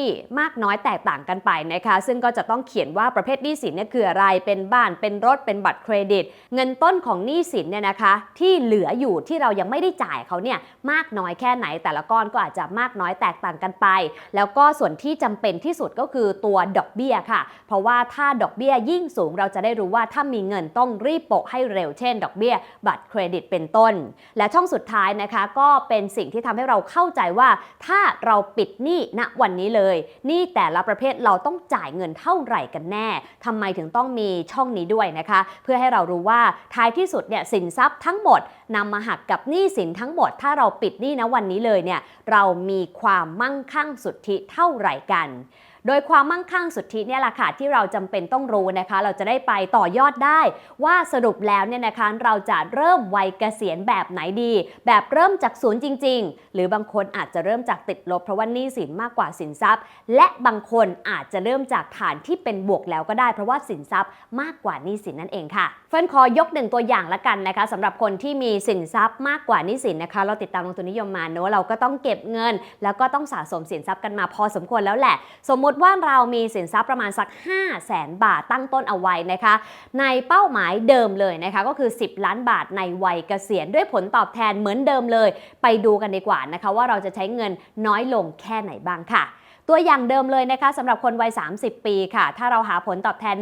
1.5% ต่อปีเงินต้นที่ใช้ในแต่ละเดือนที่ต้องออมแล้วก็ลงทุนเนี่ยจะอยู่ที่ 20,000 บาทนะคะผลตอบแทน 4% ต่อปีจะอยู่ที่ 13,000 บาทและผลตอบแทน 7% ต่อปีก็จะอยู่ที่ 6,000 บาทเห็นไหมคะว่าเราใช้เงินต้นน้อยลงพอสมควรเลยค่ะเมื่อเทียบกับกรณีที่เราเริ่มต้นจากศูนย์เพราะว่าตอนนี้เราเริ่มต้นจากฐาน 500,000 บาทที่เรามีอยู่แล้วนั่นเองเช่นเดียวกับคนวัย40 ปีนะคะก็ใช้เงินต้นน้อยลงในทุกๆอัตราผลตอบแทนที่เราน่าจะทำได้ค่ะ รู้จักตัวเองแล้วนะคะก็จะเห็นความชัดเจนมากขึ้นค่ะว่าเราอาจจะไม่ต้องเก็บเงินเหนื่อยขนาดนั้นก็ได้เพราะว่าเรามีสินทรัพย์มากกว่าหนี้สินบางส่วนไว้อยู่แล้วนะคะแล้วเราก็ค่อยๆทยอยเพิ่มสัดส่วนของสินทรัพย์เราก็สัดส่วนของเงินที่เราเตรียมไว้ในวัยเกษียณนะคะทีนี้หลังจากที่เรานับ1รู้ความจริงแล้วนะคะนับ2รู้จักตัวเองแล้วนะคะเรามานับ3กันดีกว่ารู้จักสิ่งที่ลงทุนค่ะเห็นไหมคะที่เฟิร์นบอกไว้ว่าอัตราผลตอบแทนที่บอกว่า 1.5% 4% 7% มีที่มานะคะ 1.5% ก็เหมาะสำหรับคนที่บอกว่าไม่อยากเสี่ยงเลยค่ะอยากเก็บเงินไว้นิ่งๆไม่สามารถรับความผันผวนได้นะคะขอความมั่นใจดีกว่าไม่ได้อยากได้ผลตอบแทนที่สูงถ้าต้องเสี่ยงขาดทุนนะคะคนกลุ่มนี้เหมาะกับการเก็บเงินไว้ใน e-saving ค่ะดังนั้นเงินทั้งหมดที่คุณมีไปเก็บไว้ใน e-saving เลยนะคะเปิดไปหลายๆบัญชีก็ได้นะคะจะได้ครบ10ล้านตามที่เราตั้งใจเอาไว้10บัญชีก็10ล้านบาทบัญชีละ1ล้านบาทแบบนี้เป็นต้นนะคะมีตารางมาให้ดูด้วยนะคะว่าข้อมูลล่าสุดนะคะของแต่ละสถาบันการเงินที่ให้ดอกเบี้ย e-saving ตั้งแต่ประมาณสัก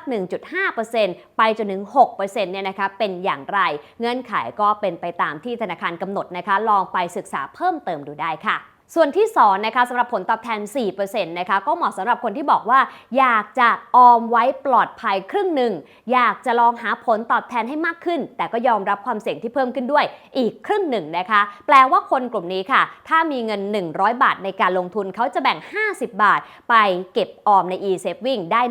1.5% และอีก50บาทไปลงทุนใน global equity หรือว่าหุ้นโลกเพื่อให้ได้ผลตอบแทนราวๆ 7% ต่อปีนะคะพอจับมาแมทช์กันปุ๊บผลตอบแทนที่ได้เนี่ยจะอยู่ที่ประมาณสัก 4.25% เฟิร์นก็เลยตีกลมๆให้เป็น 4% ต่อปีนั่นเองนะคะดังนั้นถ้าคุณรับความเสี่ยงได้ปานกลางเราน่าจะอยู่กลุ่มนี้ค่ะก็คือลงในแบบปลอดภัยครึ่งหนึ่งลงแบบเสี่ยงครึ่งหนึ่งนั่นเองส่วนแบบที่3นะคะผลตอบแทน 7% ต่อปีสำหรับใครที่มีเวลามากหน่อยนะคะอาจจะอายุเพียงแค่20 25หรือ30ปีกว่าจะเกษียณใช้เวลานานกว่า30ปีนะคะแบบนี้ก็สามารถที่จะลองหาโอกาสลงทุนในตลาดหุ้นทั่วโลกดูได้ global equity ดีอย่างไรดีตรงที่1เลยนะคะเป็นการกระจายความเสี่ยงค่ะเนื่องจากว่าเราไม่ได้กระจุกตัวไปยังตลาดหุ้นใดตลาดหุ้นหนึ่งหรือว่ากลุ่มอุตสาหกรรมใดกลุ่มอุตสาหกรรมหนึ่งนะคะเรากระจายไปหมดเลยทั่วโลกแล้วก็หลากหลายกลุ่มอุตสาหกรรมด้วยนะคะ2ก็คือพอเป็น global equity เนี่ยส่วนใหญ่จะเป็น passive fund ค่ะเป็นการลงทุนล้อไปตามดัชนีซึ่งก็จะทำให้ค่าธรรมเนียมนั้นต่ำลงมาด้วยนะคะแถมบางกองทุนเนี่ยเป็นแบบ e-class ก็คือไม่คิดค่าธรรมเนียมอีกด้วยลองไปศึกษาเพิ่มเติมดูก็ได้นะคะและ3ก็คือไม่ต้องเปลี่ยนไปเปลี่ยนมาบ่อยๆนะคะเพราะว่า global equity เนี่ยเขาก็จะลงทุนไปตามภาพของเศรษฐกิจโลกค่ะว่าตอนนี้เนี่ยเทน้ำหนักไปที่เศรษฐกิจไหนธุรกิจไหนน่าจะเติบโตเทรนด์ไหนกำลังมาผู้จัดการกองทุนระดับโลกเนี่ยเขาก็จะจัดสรรพอร์ตให้กับเราเลยนะคะเราก็ไม่ต้องไปเลือกไปเฟ้นหาหรือว่าไปตามให้เหนื่อยนะคะบางทีเข้าช้าออกเร็วเกินไปก็เท่ากับว่าเราไปซื้อดอยขายหมูแบบนี้เป็นต้นนะคะแล้วก็ลงทุนแบบยาวๆไปกับ global equity ก็ได้ค่ะซึ่งฝนก็รวบรวมไว้นะคะสำหรับตัวกองทุนรวมบ้านเราที่เป็น global equity แล้วก็ตลอดเวลาที่ผ่านมาหลังจากเปิดกองทุนมาประมาณสัก3ปีเนี่ยให้ผลตอบแทนเฉลี่ยปีหนึ่งเกิน 7% มาฝากกันนะคะซึ่งล่าสุดเนี่ยข้อมูลณวันที่1กันยายนจะพบว่ามีถึง11กองทุนรวมในบ้านเราค่ะที่สามารถทำผลตอบแทนได้ในแบบที่เราคุยกันคือเกิน 7% ต่อปีตลอด3ปีที่ผ่านมานั่นเองค่ะนับ1รู้ความจริงแล้วนับ2รู้จักตัวเองแล้วนับ3คือรู้สิ่งที่ลงทุนแล้วมานับ4กันค่ะเราต้องรู้ตัวนะคะว่าเรารอไม่ได้ค่ะหลายคนมาถึงตรงนี้นะคะเห็นตัวเลขแล้วก็ตกใจนะคะบางคนบอกว่าโอ๊ยไม่อยากจะทำตามที่บอกเลยนะคะเพราะรู้สึกว่าห่างไกลเหลือเกินแต่ในความเป็นจริงเชื่อเฟิร์นค่ะว่าเริ่มดีกว่าไม่เริ่มเร็วดีกว่าเริ่มช้าเริ่มน้อยดีกว่าไม่เริ่มเหมือนกันนะคะดังนั้นท้ายที่สุดเนี่ยไม่ว่าจะเริ่มต้นลงทุนด้วยเงินหลักร้อยหลักพันหรือแค่เริ่มเก็บด้วยเงินหลักร้อยหลักพันก็ขอให้เริ่มนะคะเพื่อให้วัยเกษียณของเรานั้นเกษียณสุขเหมือนซีรีส์ของลงทุนนิยมซีรีส์นี้นั่นเองค่ะทีนี้ถ้าเรารู้ตัวว่ารอไม่ได้เราต้องทำอย่างไรมีเคล็ดลับมาให้2อย่างนะคะ1ก็คือเราต้องทำบันทึกรายรับรายจ่ายค่ะโดยปกติแล้วพวกเราไม่ค่อยรู้หรอกค่ะว่าเราเองเนี่ยสามารถจะเก็บออมได้แค่ไหนประหยัดค่าใช้จ่ายอะไรได้บ้างเพื่อเป้าหมายวัยเกษียณที่ใช้เวลาอีกนานแต่ก็ใช้เงินเยอะมากนะคะดังนั้นการทำบันทึกรับจ่ายจดบวกจดลบไปในโน้ตธรรมดาก็ได้เลยในมือถือของเราเนี่ยนะคะเงินเข้ากดบวกเงินออกกดลบนะคะแล้วเราก็จะเห็นเลยว่าแต่ละวันแต่ละสัปดาห์แต่ละเดือนเนี่ยเราเสียตังค์ไปกับอะไรบ้างไอตัวเครื่องหมายลบเนี่ยแหละค่ะที่เราควรมารีวิวในทุกๆเดือนนะคะเราจะได้รู้ว่าเฮ้ยเราเสียเงินไปกับอะไรที่ไม่จำเป็นหรือเปล่าบางคนเนี่ยเสียให้กับค่าน้ำดื่มบางคนเสียให้กับแกดเจ็ตต่างๆหรือบางคนเสียให้กับสิ่งเล็กๆน้อยๆที่ท้ายที่สุดเหมือนไม่ค่อยมีมูลค่าเช่นหลัก10 20หลักร้อยแต่พอรวมกันกลับกลายเป็นเงินก้อนใหญ่นะคะซึ่งตรงนี้เองถ้าเราแบ่งมา จัดสรรเพื่อการเกษียณได้ก็จะทำให้เรามีความสุขใจในอนาคตได้มากยิ่งขึ้นนั่นเองนะคะดังนั้นอย่างแรกที่ต้องทำถ้าเรารู้ตัวว่ารอไม่ได้แล้วคือทำบันทึกรายรับรายจ่ายผมอยากให้ทำสักอย่างน้อย2 เดือนถึง 3 เดือนรู้เลยค่ะว่าเรามีรูรั่วอะไรบ้างที่ควรจะตัดออกจากชีวิตค่ะเพราะอย่างที่เคยเล่าให้ฟังหลายครั้งนะคะว่าความมั่งคั่งเหมือนตุ่มน้ำใบหนึ่งค่ะตุ่มน้ำใบนี้เนี่ยนะคะถ้าเราเติมน้ำเข้ามาเรื่อยๆวันหนึ่งมันต้องเต็มแน่นอนก็คือเติมรายได้เข้ามาแต่อย่าลืมค่ะว่าสิ่งหนึ่งที่ตุ่มน้ำมีด้วยก็คือรูรั่วเหล่านั้นก็คือค่าใช้จ่ายแหละค่ะที่เราเนี่ยเขียนเครื่องหมายลบไปในบันทึกรับจ่ายของเรายิ่งถ้าเราอุดรูรั่วได้มากเท่าไหร่นะคะตุ่มน้ำใบนั้นของเราก็จะเต็มเร็วขึ้นเท่านั้นนั่นเองแต่ถ้าไม่ทำบันทึกรับจ่ายไม่มีทางรู้หรอกค่ะว่าเรามีรูรั่วอะไรอยู่บ้างค่ะเคล็ดลับที่2นะคะถ้ารู้ตัวแล้วนะคะว่าเรารอไม่ได้ก็คือให้ใช้หลักลงทุนให้พอแล้วใช้ให้เกลี้ยงไปเลยค่ะความสุขของคนเราเนี่ยนะคะอยู่ที่การใช้จ่ายค่ะการเก็บเงินเนี่ยไม่ได้มีความสุขมากนักหรอกเพราะเฟิร์นเองก็เก็บมาตลอดชีวิตนะคะรู้ว่าเราต้องเก็บเพราะมีเป้าหมายแต่ถามว่ามีความสุขที่ได้เก็บขนาดนั้นไหมต้องบอกว่าอาจจะมีความสุขน้อยกว่าถ้าเทียบกับการใช้เงินนะคะใช้เงินปุ๊บเราเห็นสิ่งของปั๊บได้จับสิ่งของได้ใช้บริการได้มีความสุขกับการใช้จ่ายณโมเมนต์นั้นเนี่ยนะคะมันก็สร้างความสุขให้กับเราได้ค่อนข้างมากทีเดียวนะคะแต่เราจะทำแบบนั้นไม่ได้เลยค่ะถ้าเรายังไม่ทำส่วนแรกก็คือลงทุนให้พอก่อนดังนั้นถ้าอยากเกษียณสุขนะคะจำเป็นอย่างยิ่งที่ต้องลงทุนให้พอแล้วค่อยไปใช้ให้เกลี้ยงเลยนะคะแต่ห้ามสลับกันเด็ดขาดนะเพราะว่าถ้าคุณจะให้เกลี้ยงไม่มีทางที่จะเหลือลงทุนแน่นอนค่ะนับ5กันดีกว่านะคะต้องรู้ทันด้วยเหมือนกันค่ะเพราะว่าถ้าเราทำตาม1 2 3 4ที่ฝนไล่มาให้ฟังแล้วเนี่ยนะคะสิ่งสำคัญคือเราอาจจะหยุดอยู่แค่ตรงนั้นทำต่อไปเรื่อยๆโดยไม่สนใจเลยเนี่ยก็อาจจะไม่ค่อยเวิร์คค่ะเราจำเป็นต้องรู้ทันหลายเรื่องเลยละค่ะอย่างแรกนะคะเราต้องคอยเช็คนะคะว่าแต่ละปีเรารวยขึ้นหรือจนลงมากน้อยแค่ไหน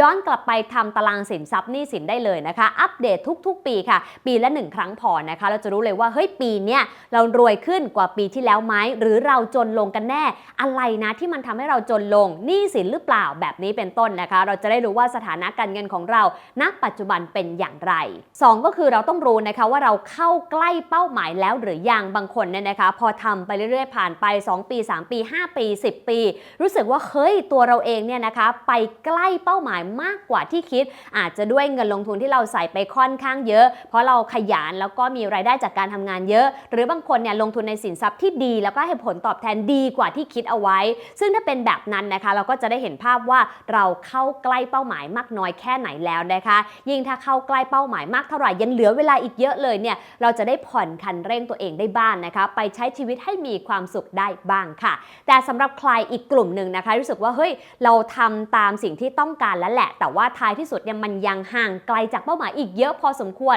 ดูเหมือนว่าจะผิดแผนไประหว่างทางเนื่องจากว่าอาจจะต้องใช้เงินก้อนใหญ่จำเป็นต้องก่อหนี้หรือว่ามีภาระบางอย่างที่แทรกเข้ามาในชีวิตนะคะอย่างนั้นเนี่ยก็อาจจะทำให้เราเข้าใจว่าเฮ้ยเราอาจจะต้องมาปรับพฤติกรรมการเงินในปัจจุบันซะหน่อยหรือไม่ก็อาจจะต้องลดทอนเป้าหมายบางอย่างลงมาแบบนี้เป็นต้นดังนั้นต้องคอยเช็คด้วยนะคะว่าแต่ละครั้งแต่ละเดือนแต่ละ5 ปี 10 ปีเราเข้าใกล้หรือว่ายังห่างไกลเป้าหมายแค่ไหนสุดท้ายนะคะเราต้องรู้ทันความสุขในปัจจุบันด้วยค่ะจริงอยู่ค่ะว่าเป้าหมายเกษียณเป็นเป้าหมายระยะยาวนะคะใช้เวลา10 ปี20 ปีหรือ30 ปีค่ะแต่ฝนเชื่อเหลือเกินนะคะว่าเราจะไปรอให้ถึงวันนั้นแล้วค่อยแฮปปี้เกษียณสุขก็คงไม่ใช่นะคะระหว่างทางที่เราเก็บเงินด้วยลงทุนด้วยก็อย่าลืมใช้ชีวิตให้มีความสุขไปด้วยนะคะกับสิ่งที่อยู่รอบตัวเรากับความสัมพันธ์กับคนรอบข้างกับครอบครัวของเรากับงานที่เรารักนะคะแล้วก็กับสุขภาพร่างกายและสุขภาพจิตใจที่แข็งแรงของตัวเราเองด้วยนะคะนั่นก็คือนับ1 ถึง 5ทั้งหมดเลยนะคะที่ฝนอยากชวนทุกคนเริ่มทำตั้งแต่วันนี้เพื่อเกษียณสุขมาทวนกันหน่อยดีกว่ามีอะไรบ้างนับ1ก่อนนะคะต้องรู้ความจริงก่อนค่ะว่า10 ล้านบาทเนี่ยเพื่อวัยเกษียณของเราเนี่ยต้องบอกว่าไม่ง่ายเลยแต่ก็ไม่ยากเกินไปถ้าเราตั้งใจจะทำนะคะนับ2ก็คือต้องรู้จักตัวเองนะคะต้องรู้ว่าเรารับความเสี่ยงได้มากน้อยแค่ไหนและเราเนี่ยมีสินทรัพย์หนี้สินอย่างไรความมั่งคั่งสุทธิเป็นอย่าง อย่างไรอย่าลืมทำตารางรวยกันด้วยนะคะส่วนนับ 3 ก็คือต้องรู้สิ่งที่ลงทุนนะคะเพราะว่าผลตอบแทนต่างกันเท่ากับว่าเราไปลงทุนในสิ่งที่ต่างกันค่ะเสี่ยงไม่ได้เลย e-saving 100% เสี่ยงได้บ้าง e-saving ครึ่งหนึ่ง global equity หรือว่ากองทุนหุ้นโลกครึ่งหนึ่งหรือเสี่ยงได้มากหน่อยนะคะก็อาจจะได้ผลตอบแทนราว 7% จากการลงทุนในกองทุนรวมหุ้นโลกแบบนี้เป็นต้นค่ะหลังจากนั้นต้องมานับ 4 ด้วยนะคะต้องรู้ตัวว่าเรารอไม่ได้ค่ะดังนั้นเนี่ยเราต้องทำบันทึกรับจ่ายให้รู้เลยว่าเราจะเก็บได้มากน้อยแค่ไหนอุดรูรั่วตรงไหนได้บ้างรวมถึงใช้หลักการลงทุนให้พอและใช้ให้เกลี้ยงนะคะและนับสุดท้ายคือนับ 5 นะคะต้องรู้ทันค่ะไม่ว่าจะเป็นความรวยความจนของเราในแต่ละปีว่ามากขึ้นน้อยลงแค่ไหนแล้วก็ที่สำคัญที่สุดก็คือเราเข้าใกล้เป้าหมายแล้วหรือยังอย่าลืมมีความสุขกับปัจจุบันด้วยนะคะลงทุนนิยมเกษียณสุข The Series วันนี้จะพาไปเปิดมุมคิดของลุงฉลกสัมพันธรักษ์ค่ะตัวอย่างของคนที่เกษียณได้ตั้งแต่เรียนจบแค่รู้จักคำว่าพอพร้อมเคล็ดลับในการใช้ธรรมะนำการลงทุนมากว่า40ปีและสะสมความมั่งคั่งด้วย3สินทรัพย์ก็คือที่ดินทองคำและบิตคอยน์ค่ะสวัสดีค่ะคุณลุงคะสวัสดีครับขอบคุณนะคะวันนี้ให้มาพูดคุยถึงที่เลยนะคะก่อนอื่นคุณลุงตอนนี้อายุ77ปีแล้วคุณลุงเกษียณมากี่ปีแล้วคะ นานมาก จำไม่ได้ จำได้ว่าเคยคุยกันคุณลุงบอกว่าตอน30ไหมคะที่เริ่มเกษียณเร็วมากนะฮะเพราะว่าพวกความพอมันเกิดขึ้นก็เลยไม่รู้จะทำอะไรไปทำไมก็เลยเกษียณแล้วในวันที่คุณลุงตัดสินใจที่จะเกษียณนะคะอะไรเป็นจุดตัดสินใจตรงนั้นคะมันไม่มีการเปลี่ยนแปลงจากคนทำงานเป็นคนเกษียณมันไม่มีเส้นแบบแบ่งแบบนี้มันค่อยเป็นค่อยไปคือทำงานสักพักมันก็มีความรู้สึกว่าพออะไรก็พอมันก็เลยไม่ได้ทำอะไรใหม่มันก็ค่อยๆเกษียณไปอย่างนี้งานก็พอแล้วนะการแสวงหาอะไรต่างๆนานาก็พอแล้วนะก็เลยค่อยๆพอไปนะก็ไม่มีเส้นแบ่งนะครับคำว่างานของคุณลุงตอนนั้นเป็นงานประเภทไหนนะคะคือลุงจบสถาปัตย์ที่จุฬาแล้วก็ไปเรียนปริญญาโทที่อังกฤษนะครับมีงานออกแบบบ้างที่ในเมืองไทยเนี่ยนะก็มันลำบากชีวิตนะเพราะว่าเป็นสาวนิกเนี่ยมันไม่ค่อยได้ค่าแบบโดนก็หลอกใช้อยู่เรื่อยนะก็เวทนาคือเวทนาเขาอะที่มาหลอกเราเพื่อทำกรรมแล้วก็คิดว่าเราจะประกอบอาชีพนี้เหรอมันไม่ได้สนุกเท่าไหร่ถ้าอยากจะดีไซน์หรือทำอะไรที่สวยทำของเราเองดีกว่านึกแต่ก็คิดเฉยๆนะแล้วก็ไม่เอาดีกว่าคราวที่เราไม่เอาเนี่ยตอนนั้นก็อายุประมาณ20กว่าๆยังไม่30เลยก็พิจารณาว่าเราจะอยู่ยังไงถ้าจะไม่ทำงานแบบนี้จะอยู่ยังไงก็พิจารณาว่าเราต้องการอะไรในชีวิตนะก็บ้านหลังรถยนต์คันนึงเงินพออยู่ได้กันนะมันต้องกระจายแค่นี้เหรอแค่นี้เราก็ทำอะไรก็ได้นี่หว่าง่ายๆก็เลยทดลองดูนะฮะมันก็อยู่ได้จริงๆก็เริ่มอายุ20กว่าเองนะแล้วก็มีความพอใจแล้วก็ไม่ได้กระตือรือร้นที่จะเป็นอะไรมากกว่านั้นก็มันพอแล้วก็สบายตอนนั้นแล้วก็อายุประมาณ30แล้วมั้งตอนนั้นก็ได้พบหลวงพ่อชาท่านพาลูกศิษย์ไปอยู่ที่อังกฤษตอนนั้นพาอาจารย์สุเมโธไปก็ได้พบท่านเพราะตอนนั้นอยู่ที่ลอนดอนเนี่ยบ้านเนี่ยอยู่ใกล้ๆกับแฮมสเตดวิหาราของท่านแปลกดีได้พบพระที่ฟังแล้วเป็นถูกต้องก็เลยสนใจก็เลยไปฟังธรรมจากท่านก็ยิ่งพอใหญ่ ก็อยู่แต่กับวัดนะเมื่อก่อนนี้อยู่ที่อังกฤษก็มีมอเตอร์ไซค์ใหญ่คันนึงก็ขี่ไปวัดเนี่ยประมาณสัก50 กิโลนะเมื่อก่อนนี้มันไม่ค่อยยากรถก็ไม่ค่อยมากอะไรนะก็อยู่อย่างนั้นรถยนต์ก็มีคันนึงมอเตอร์ไซค์คันนึงนะก็แค่นั้นเองจะว่าแล้วจะว่าเกษียณเมื่อไหร่เนี่ยนะเกษียณตั้งแต่แรกเลยตั้งแต่เรียนจบเลย เพราะว่าเราพอ ครับ ที่คุณลุง มี บอก ความรู้สึกว่าพอละ อืม นะ คือไม่รู้จะเอามาทำไมนะ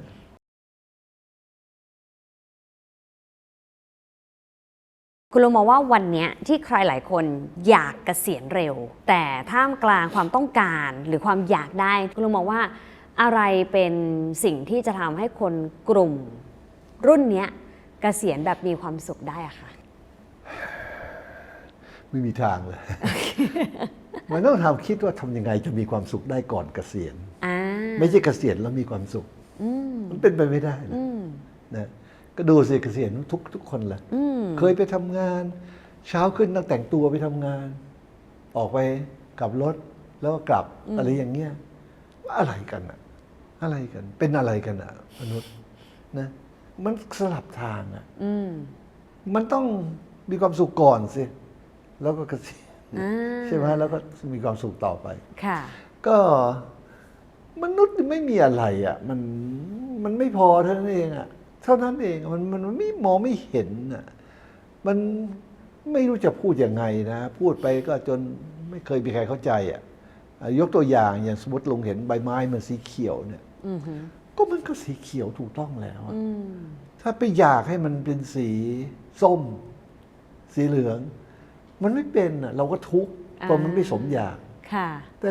เราไม่เคยอยากให้ใบไม้สีส้มใช่ไหม อืม เพราะเราไม่เคยมีความทุกข์เรื่อง ใบไม้ เรื่องใบไม้ สีเขียว สีเขียวใช่ไหม อ่า ชีวิตก็เหมือนกัน ถ้าอะไรมันก็พอดีไปแล้วตามที่มันเป็นไปเนี่ยเราไม่อยากให้มันเป็นอย่างอื่นอ่ะแล้วยังไง เราจะต้องดิ้นรนไหมไปเอาจุดธูปเวียงเป็นสีส้มเธอใบไม้ นั่นมันไม่ใช่ของคนเก่งคนนะเป็นคนบ้า ก็มองไม่เห็นว่าจะต้องทำอะไรกับชีวิต อืม นะฮะก็มันก็พอดีแล้วเนี่ยครับ ค่ะ นกมันก็บินไปในอากาศมันไม่ว่ายน้ำหรอก อืม ปลามันก็ว่ายอยู่ในน้ำมันไม่บินไปในอากาศหรอกนะถ้าเราหวังว่า เอ๊ะทำไมเนาะนกมันไปว่ายน้ำมันปลาเราก็ทุกข์อ่ะ อืม แต่ความคิดอย่างนั้นเราไม่มี อืม มันก็ คุณเฟิร์นดูใบไม้เขียวเนี่ย อืม ก็ไม่เคยอยากให้มันเป็นสีส้มอ่ะ ค่ะ เพราะฉะนั้นตอบไม่ถูกอะนะคือไอ้สิ่งเหล่านี้มันเป็นสิ่งซึ่งเป็นธรรมดาอยู่แล้ว แต่คนเนี่ยไม่เห็น เมื่อไม่เห็นก็มีความทุกข์ใช่ไหมอยากเกษียณแล้วมีเงินอย่างงู้นอย่างนี้มันมีเท่าไหร่มันก็เท่านั้นน่ะมันเขียวเท่าไหร่ก็เขียวเท่านั้น บางทีก็เป็นกิ่ง บางทีก็เป็นอะไรถูกต้องของมันอยู่แล้วอะนะเอายกตัวอย่างง่าย ๆ ว่าเอาเรื่องทรัพย์สมบัติแล้วกันสมมุติเรามีทรัพย์สมบัติอยู่100 การที่เราปรารถนาจะมีทรัพย์สมบัติ110เนี่ย ค่ะ กับการที่เราสร้างความพอใจในทรัพย์สมบัติ100เนี่ย อะไรง่ายกว่ากัน ดูเหมือนสร้างความพอใจจะง่ายกว่า ง่ายกว่าเราไม่ทุกข์ด้วย อ่าฮะ แล้วแปลว่าอะไรสมหวัง อืม จริงไหม คราวนี้ถ้าคุณคิดอย่างนี้คุณสมหวังทุกอย่างในชีวิตเลยเหมือนสวรรค์นะ ค่ะ เหมือนสวรรค์นะมองไปนี่สมหวัง อืม มองไปนี่ก็สมหวัง ค่ะ นี่ก็สมหวังนะก็แค่นี้แหละฮะก็เลยมองไม่เห็นว่าคนเราทำไมไม่เห็น ก็ไปดิ้นรนกันเกษียณแล้วจะต้องอย่างงู้นอย่างนี้อย่างงู้นอย่างนี้ ก็สร้างความพอใจในสภาวะที่เป็นอยู่เนี่ยนะตั้งแต่ก่อนเกษียณ อืม นะครับ สร้างความพอใจในสังขารเราเนี่ยว่าเดี๋ยวมันก็ร่วงโรย เดี๋ยวมันก็แก่ เดี๋ยวมันก็เจ็บ เดี๋ยวมันก็ตาย ไม่ใช่ความพอใจอะความเข้าใจนะ อืม ก็สร้างไว้เพราะว่ายังไงมันเป็นแน่ แต่ถ้า โอ้โหไม่ได้ต้องแข็งแรงต้องอย่างงู้นต้องอย่างนี้ มันเหนื่อย อืม เห็นไหมผู้ชายสมัยเนี้ย70-80ยังเล่นกล้ามอย่างไรอยู่เลย ค่ะ แต่ถ้าชอบก็ทำไปเถอะ แต่ว่าในที่สุดมันก็ไม่รอด อืม ถ้าเข้าใจซะมันก็ไม่มีอะไรที่ต้องแก้ไข อือหือ เป็นไปอย่างที่เห็นว่ามันควรจะเป็นไปทุกประการ แปลว่ามองไปอะไรก็ตาม ก็ถูกต้องดีแล้ว อืม ถูกต้องใช่เกษียณได้แล้ว อืม นะ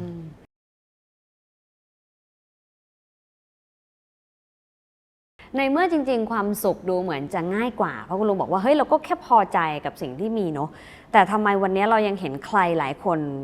ยังไม่ปลดล็อกกับสิ่งที่เป็นในปัจจุบันอยู่อะ สมมติคุณเป็นเทวดานะเป็นนางฟ้าแล้วกันสวยๆเนี่ย นะลอยอยู่ในสวรรค์นะคุณจะดิ้นลงไปอยู่ในบ่อส้วมบ่อขี้ทำไมอ่ะ ลงไปทำไมลงไปทำไมก็ต้องดีแล้วไม่ใช่เหรอก็ปัจจุบันเราก็อยู่ได้ดีอยู่แล้วเนี่ยเราจะดิ้นไปทำไมไปหาสิ่งซึ่งเป็นทุกข์แล้วก็ลำบากลำบนคืออะไรคือความปรารถนาอันไม่มีที่สิ้นสุดนะตกหลุมพรางนะเข้าไปหาไอ้ตัวเนี้ยนะมันทุกข์อะมันทุกข์ มันบ่อส้วมบ่อขี้ลงไปทำไมแล้วจะไปโทษใครก็นั่งอยู่เนี่ยดีแล้วเหาะไปสวยไปอะไรไปเก็บดอกไม้ไปตามที่เป็นอยู่นะแต่ถ้าไม่เห็นมันก็มองเห็นว่าโอ้ยนี่สวยงามเหลือเกินเห็นไหมมันช่วยไม่ได้เหมือนที่เขาบอกว่าเห็นกงจักรเป็นดอกบัวมองเห็นกงจักรในนรกที่มันตัดมันทำลายเนี่ยเห็นเป็นดอกบัวมันไม่เห็นอย่างนั้นเนี่ยจะว่ายังไงมันก็ลงไปหาดอกบัวสิและไอ้ความเห็นเนี่ยสำคัญที่สุดเราเห็นตามความเป็นจริงไหมถ้าเห็นตามความเป็นจริงมันก็นั่งอยู่อย่างเงี้ย เป็นคนเป็นเทวดาเนี่ยอย่าไปอยู่ในบ่อส้วมแต่ถ้าไม่เห็นบางทีมันก็ดิ้นลงไปจนได้นะแล้วมันเป็นอย่างนี้จริงๆโดยจะบอกให้สมมุตินะมีคนเพื่อนหรือใครแต่มันตายไปเราไปเกิดเป็นหนอนอยู่ในกองขี้ควายข้างถนนเนี่ยนะเราไปหยิบมันออกมาโถเพื่อนกู เอาไปล้างน้ำเอาไปวางมันตั่งทองคำประดับเพชรเราน้ำหอมพรมให้มันจะอยู่มะไม่น่ามันลงไปกองขี้ควายตามเดิมอ่ะถึงบอกว่าเนี่ยมันเป็นอย่างนี้เรามาอยู่ตรงนี้ดีกว่าเพราะมันขึ้นอยู่กับว่าเราเห็นอะไรเพราะการที่จะเกษียณเนี่ยก็ไม่เคยเกษียณนะฮะแต่ก็เตือนคนจะเกษียณว่าเตรียมตัวยังไงเตรียมตัวเห็นสรรพสิ่งทั้งหลายตามที่มันเป็นไปตามความเป็นจริงไม่ใช่ตามที่เราอยากให้มันเป็นแต่ตามที่มันเป็นไปจริงๆนะฮะแล้วเข้าใจมันได้ไหมพอใจมันได้ไหมถ้าพอใจมันได้ปั๊บก็พอดีสิพอดีไปเพราะอะไรไม่ต้องแก้ไขใช่ไหมทุกอย่างถูกต้องหมดเลยใช่ไหมไอ้ที่ไอ้อย่างนั้นเนี่ยเขาเรียกสวรรค์ทุกอย่างถูกต้องหมดเลยนั่นแหละเขาเรียกสวรรค์หรือว่าจะลงไปในบ่อ ก็เลือกกันเราเองแปลว่านี้เป็นเรื่องปัจเจกพอสมควรเป็นเรื่องเฉพาะบุคคลครับคงเป็นอย่างนั้น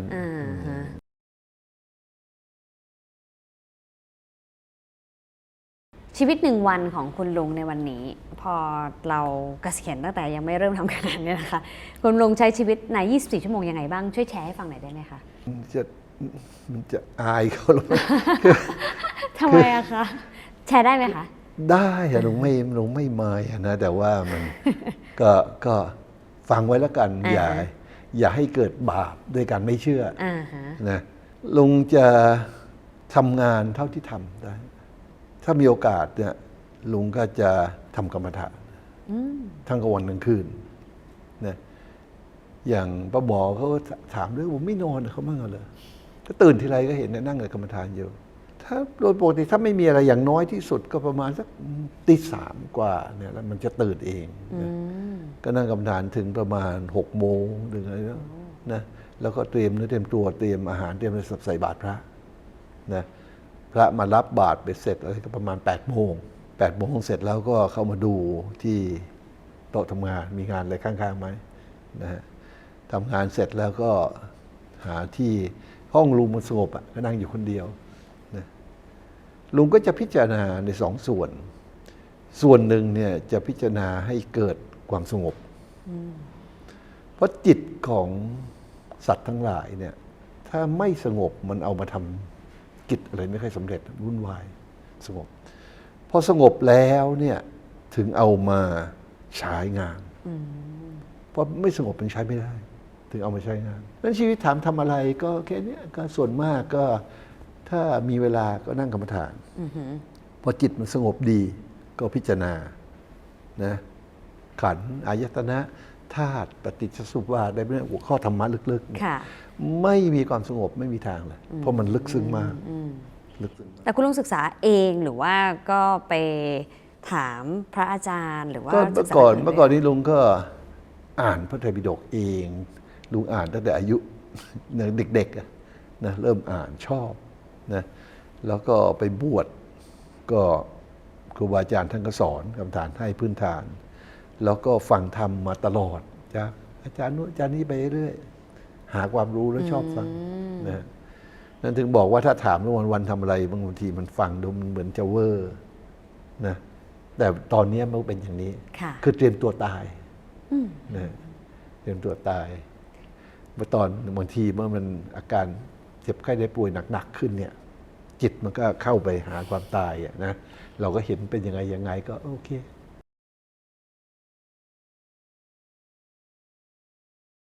สำคัญแค่ไหนคะคุณลุงในเรื่องของการเตรียมตัวตาย เพราะว่าพอคนเกษียณฝนว่าหลายคนก็กังวลเรื่องนี้เหมือนกัน เราไม่ได้เกิดแล้วตายชาติเดียว เราผ่านมาแล้วเนี่ย500 ล้านโกรธแสนล้านชาติในเวลาอันยาวนานเนี่ยไม่เคยมีอะไรซึ่งเราไม่เคยเป็น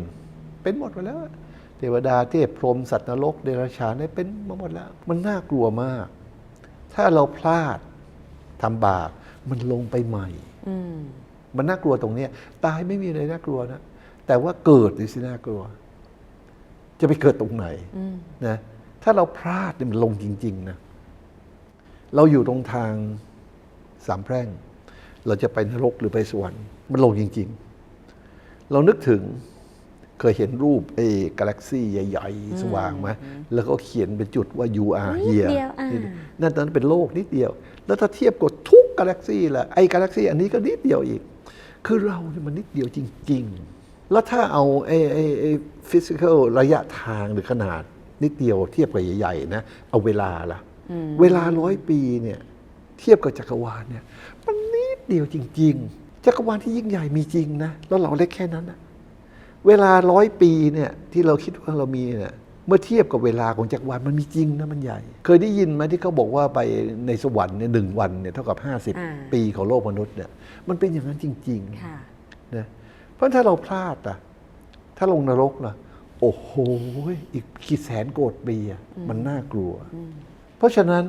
เราจะต้องวนเวียนอยู่ในกาแล็กซี่อันมหึมาเนี่ยเราเป็นจุดเล็กๆเนี่ยจะรู้ได้ยังไงว่าเราจะได้มาเกิดตรงจุดนี้อีกอ่ะทำไมไม่ไปเกิดในโลกนู้นโลกนี้โลกนั้นพระเจ้าตรัสว่ามีทั้งหมด4 โลกเฉพาะจักรวาลนี้เรามีอีกแสนโกรธจักรวาลแล้วเราทำไมต้องมาเกิดตรงนี้ยากเหลือเกินนะยากเหลือเกินนะพอได้มาเกิดตรงนี้ปั๊บซึ่งเป็นไปไม่ได้แล้วนะความเป็นไปได้นะเทียบยังไงเขาบอกเหมือนกับเอาพ่วงยางไปลอยในมหาสมุทรลอยไป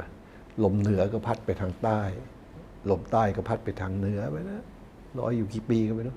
100 ปีจะมีเต่าตาบอดโผล่ขึ้นหายใจครั้งหนึ่ง เต่าตาบอดด้วย ตาบอดโผล่มาปุ๊บกลางห่วงพอดีแล้วก็ลงมาโอกาสเท่าไหร่ที่จะเกิดขึ้นท่านบอกนั่นละการเกิดเป็นคนยากกว่านั้นอีก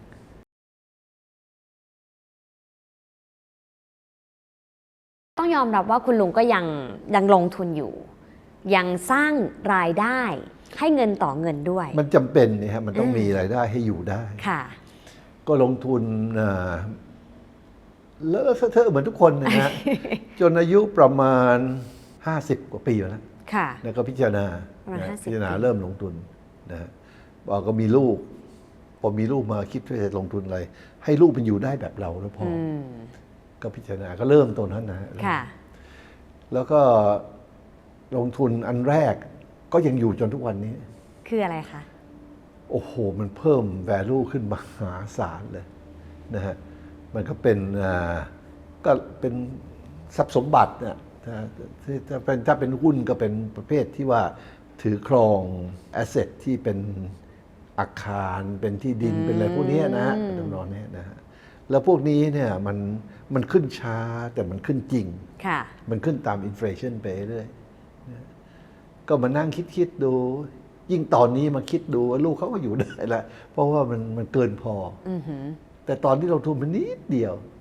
ตอนที่เริ่มลงทุนเนี่ยนะฮะครั้งแรกนี่คิดเป็นเงินไทยก็ไม่ถึง1 ล้านบาทที่เริ่มลงทุน ตอนนั้นคุณลุงลงทุนตอนอายุเท่าไหร่จำได้ไหมคะ ก่อนหรือหลังเกษียณนะคะ ผมเกษียณตั้งแต่เรียนจบนะ ก็อายุประมาณ30นะประมาณก่อน30หน่อย ค่ะ เวลาเราเกษียณได้ในมุมของคุณลุงเราชีวิตเราเปลี่ยนไปจากตอนก่อนเกษียณแค่ไหนคะเราใช้ชีวิตต่างจากเดิมไหม มันไม่ คะ เปลี่ยนสิเพราะก่อนนั้นเราก็เกษียณนะคือชีวิตมันไม่เคยไม่เกษียณ เกษียณไปตลอดนะฮะถ้าจะเปลี่ยนก็ถ้ามาทำงานนะเปลี่ยนไปทำงานนะจากเกษียณมาทำงาน แต่นี่มันไม่มี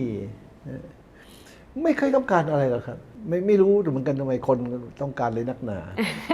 ลงเฉยๆนะจริงๆไม่ใช่ไม่อยากได้นะฮะอะไรเนี่ยแต่ก็เข้าใจว่าก็เท่านั้นนะก็อยากได้ก็อยากการที่อยากได้ไม่ได้แปลว่าต้องได้เนี่ยใช่ไหมเราก็อยากได้อะไรอ่ะสมมติอยากได้ไวท์เฮาส์ที่อเมริกามันก็ไม่จำเป็นต้องได้เนี่ยก็อยากไว้อยากได้อะไรก็อยากไว้นะก็ดูไปอยากนู่นอยากนี่แต่ไม่จำเป็นต้องมีไม่จำเป็นต้องได้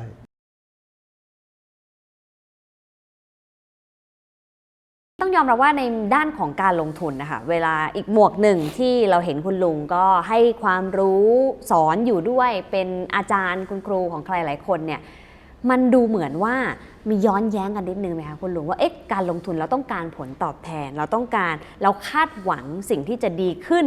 หรือมากขึ้นจากเงินต้นคุณลุงบริหารสองสิ่งนี้ยังไงให้ไม่เป็นสิ่งที่มากวนกิเลสของเราหรือไม่ทำให้เรารู้สึกอยากมีอยากได้หรือจริงๆความรู้สึกนั้นมันยังมีอยู่ไหมคะนักลงทุนที่มาเนี่ยนะฮะลุงก็ใช้ทฤษฎีเก่าๆใช้ดาวทฤษฎีใช้harmonic pattern ของการ์ดเล่สมัยนั้นมันไม่ค่อยมีหนังสือหรอกตอนลุงเริ่มลงทุนน่ะการ์ดเล่เนี่ยมันเขียนหนังสือเล่มนั้นปี 1935คิดดูแล้ว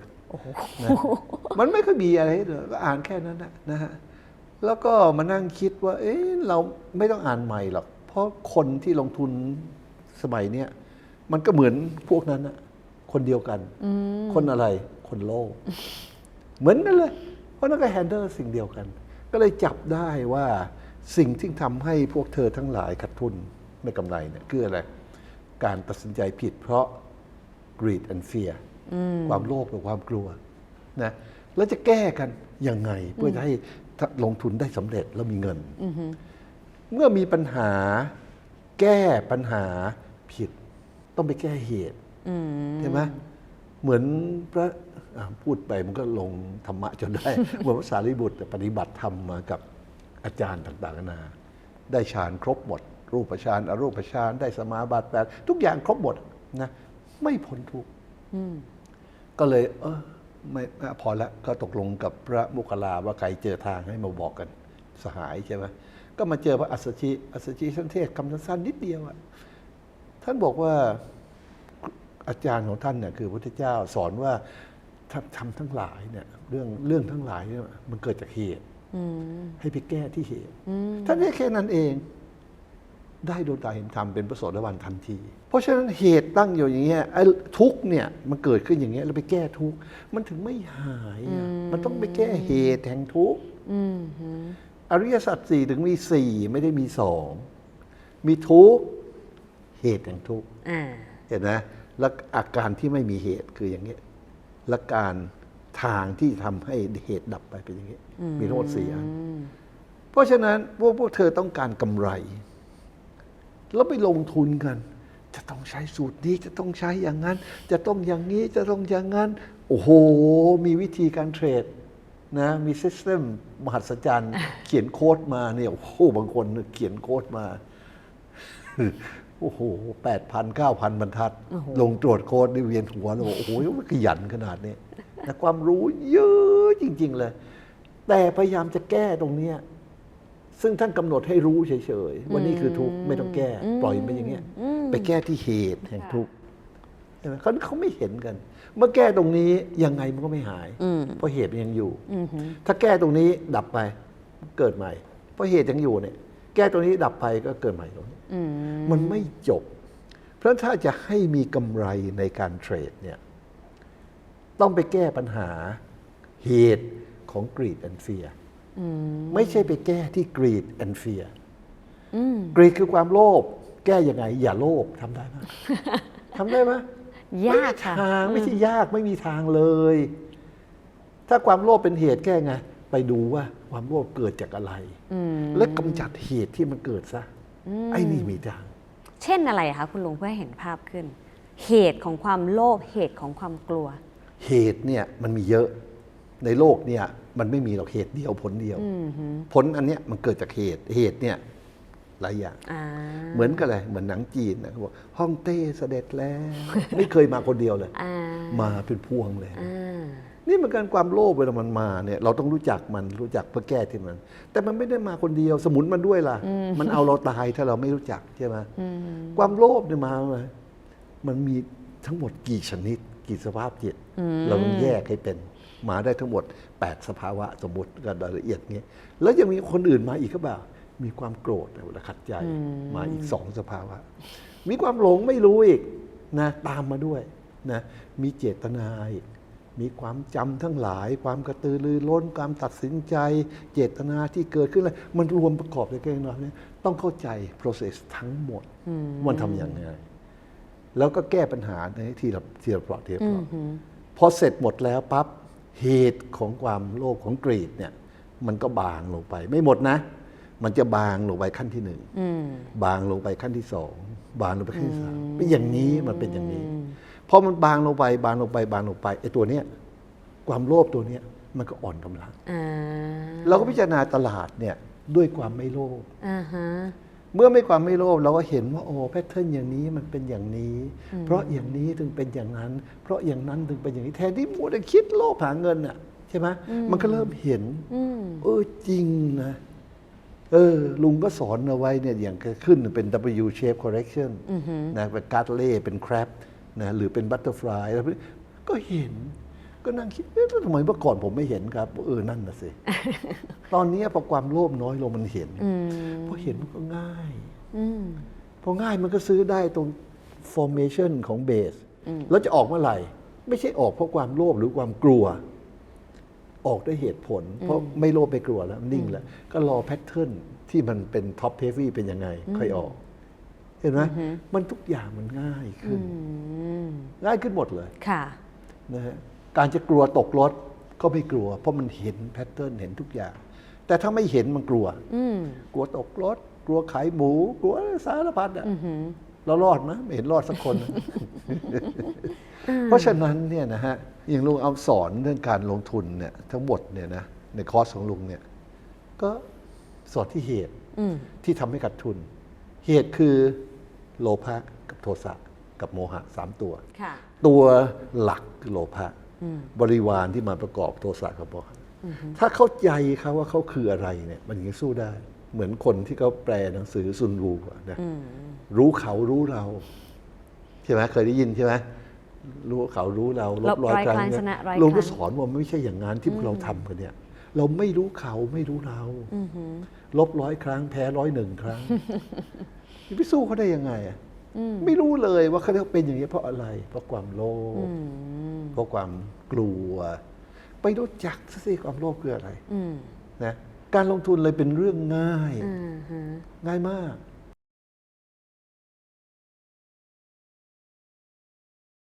สุดท้ายอยากให้คุณลุงช่วยแนะนำในแง่ของการบริหารความมั่งคั่งนิดนึงละกันนะคะก่อนที่เราจะเข้าสู่วันสุดท้ายของชีวิตแน่นอนว่ามันก็จะมีค่าใช้จ่ายเงินเฟ้อที่เราเห็นความไม่แน่นอนของการลงทุนหรือแม้แต่ในด้านของความผันผวนที่เกิดขึ้นคุณลุงบริหารจัดการเงินก้อนนี้อย่างไรแล้วก็อยากจะแนะนำแฟนๆลงทุนนิยมยังไงดีคะก็พอจิตเราสงบเข้าที่เข้าทางเราก็มองเห็นเท่าที่เราสามารถเห็นได้มันก็เห็นชัดกว่าคนอื่นนะชัดกว่าคนอื่นเรามองเห็นเงินทองทั้งหลายเนี่ยมันไม่ใช่ของเราอะรัฐบาลจะเมื่อไหร่ก็ได้อะใช่ไหมก็อย่างวันดีคือดีแคนาดาก็สั่งฟรีซบัญชีของไอ้รถบรรทุกทั้งหมดที่มันมาประท้วงก็ต้องกลับบ้านคือเขาจะทำอะไรก็ได้นะแล้วก็ถึงเราคิดว่าเป็นของเราเนี่ยมันก็เสื่อมค่าดูการเสื่อมค่าของเงินสิโอ้โหเมื่อก่อนเนี่ยตอนลุงเด็กๆเนี่ยไปดูของต่างๆนานาราคาเท่าไหร่กี่ตังค์เคยได้ยินคำนี้ไหมกี่ตังค์เคยเพราะคำว่าสตางค์เนี่ยคือมาตรฐานคือเป็นราคาของสินค้าเลยกี่สตางค์มันมีเป็นสตางค์เนี่ยมันเจาะรูทำไมเจาะรูก็ต้องเอาเชือกร้อยแล้วเขาพกเข้าห่อมันเป็นอย่างนั้นกี่ตังค์นะจ่ายก็เป็นตังค์อ่ะไปกินข้าวต้มกุยที่ท่าน้ำเมื่อก่อนสะพานกรุงธนยังไม่มี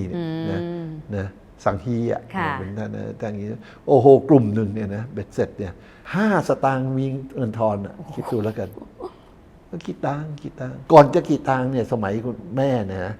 กี่อัดกี่รถเห็นไหมเป็นอัดเป็นรถแล้วเป็นสตางค์พอโตขึ้นไปโรงเรียนเนี่ยนะไปเข้าโรงเรียนประถมไปเลยเนี่ยเฮ้ยมันเป็นบาทวะ กี่บาทนะกี่บาทก็แกงนี่ถูกอะก๋วยเตี๋ยวนี่ยังมีไฮโซเลยก๋วยเตี๋ยวนี่มัน50 ตังค์เลยอะไรอย่างเงี้ยว่าพอจะกี่บาทถามเฮ้ยรถยนต์คันนี้กี่บาทวะ ไม่ใช่ละกี่ร้อยกี่พันกี่หมื่นกี่แสนกี่ล้าน เห็นไหมว่าเงินมันหมดค่าเพราะฉะนั้นก็มองเห็นว่าถ้าเราเก็บแววในรูปของเงินเนี่ยเราโง่เราแพ้เวลานั่งอยู่เฉยๆขาดทุนตลอดเวลามันลดไปเรื่อยแล้วอะไรหนอที่มันไม่ขาดทุน เท่าที่รู้จากประสบการณ์นะความรู้ยังไม่มากอะไรนะ ก็เห็นว่าที่ดินทองคำอยู่นี่ที่ดินเนี่ยมันขายยาก liquidity มันต่ำต้องเงินเหลือจริงๆ ไม่ต้องการขายจริงๆ ก็เป็น limitation ของมันก็ส่วนหนึ่งก็เป็นทองคำซะทองคำเองก็หนักโอ้โหเป็นทองคำ เป็นโลหะซึ่งหนักยังไม่น่าเชื่อเลยนะทองคำจะบอกให้นะเป็นก้อนไปยกไม่ขึ้นนะทองคำนี่หนักมาก ถ้าเกิดอะไรขึ้นมาเนี่ยจะขนย้ายทองคำอย่าหวังเลยหนักมากแล้วจะเอาไปไหนกฎหมายก็ไม่ให้เห็นไหมในที่สุดมันมีเรื่องบิตคอยขึ้นเนี่ยก็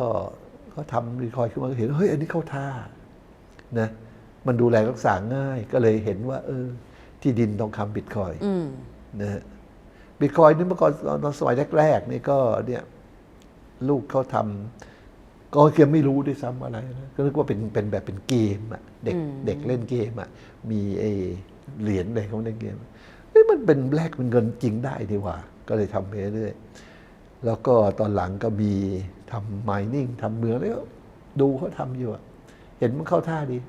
นะฮะแล้วตอนหลังมันก็มีค่าเพิ่มขึ้นจริงๆก็เข้าไปศึกษาว่ามันไม่มีใครทำลายได้จริงๆนะเพราะมันวางหลักการเอาไว้เนี่ยโดยที่สำคัญที่สุดคือไม่มีมนุษย์นี่แหละโอ้โหที่สุดยอดจะยิงทิ้งก็ไม่รู้จะยิงใครใช่ไหมก็เลยเกิดความมั่นใจก็เลยแนะนำลูกศิษย์ทั้งหลายว่าเงินส่วนหนึ่งที่ไม่ได้ใช้แน่นอนนะก็เก็บไว้ในที่ดินทองคำบิตคอยน์เก็บไว้นะฮะแล้วที่เหลือก็ไปลงในอะไรก็ว่าไปก็เห็นว่าอย่างเงี้ยทำจริงคราวนี้ถ้าจิตใจเราไม่นิ่งพอมองโอ้ยมันอย่างงู้อย่างงี้มันเห็นไหมเขาอย่างงู้อย่างงี้ไอ้นี่ล้มอีกแล้วบิตคอยน์ตายอีกแล้วอะไรอีกแล้วมันไม่เห็นมันมึนงงอยู่ด้วย อะไรก็ไม่รู้เพราะจิตมันนิ่งไม่พอแต่จิตนิ่งพอเราก็เห็นว่าบิตคอยน์ไม่เกี่ยวเลยมันตายเพราะไอ้บริษัทต่างๆมันล้มตัวบิตคอยน์ยังอยู่ยิ่งทุกครั้งที่เกิดข่าวร้ายยิ่งเห็นความมั่นคงของบิตคอยน์ก็เลยแนะนำเป็นนโยบายของชมรมเราว่าถ้าสมาชิกเนี่ยเงินเหลือให้เก็บเป็นบิตคอยน์นะฮะจริงๆบิตคอยน์คล้ายๆกับเรื่องธรรมะอย่างหนึ่งนะคะถ้าฟังจากคุณลุงบอกก็คือไม่มีรูปเพราะไม่มีใครเป็นเจ้าของใช่ถูกไหมคะใช่เปลี่ยนแปลงไม่ได้เป็นสภาวะธรรมซึ่งเขาเป็นของเขาอย่างนั้น เป็นเองนะถ้าเข้าใจเขาแล้วอยู่ด้วยกันแล้วก็มีความสุข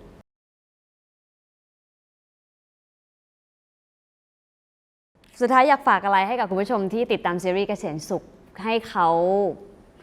มีสุขในวัยเกษียณเหมือนคุณลุงเกษียณเลย เกษียณเลยหัดพอใจ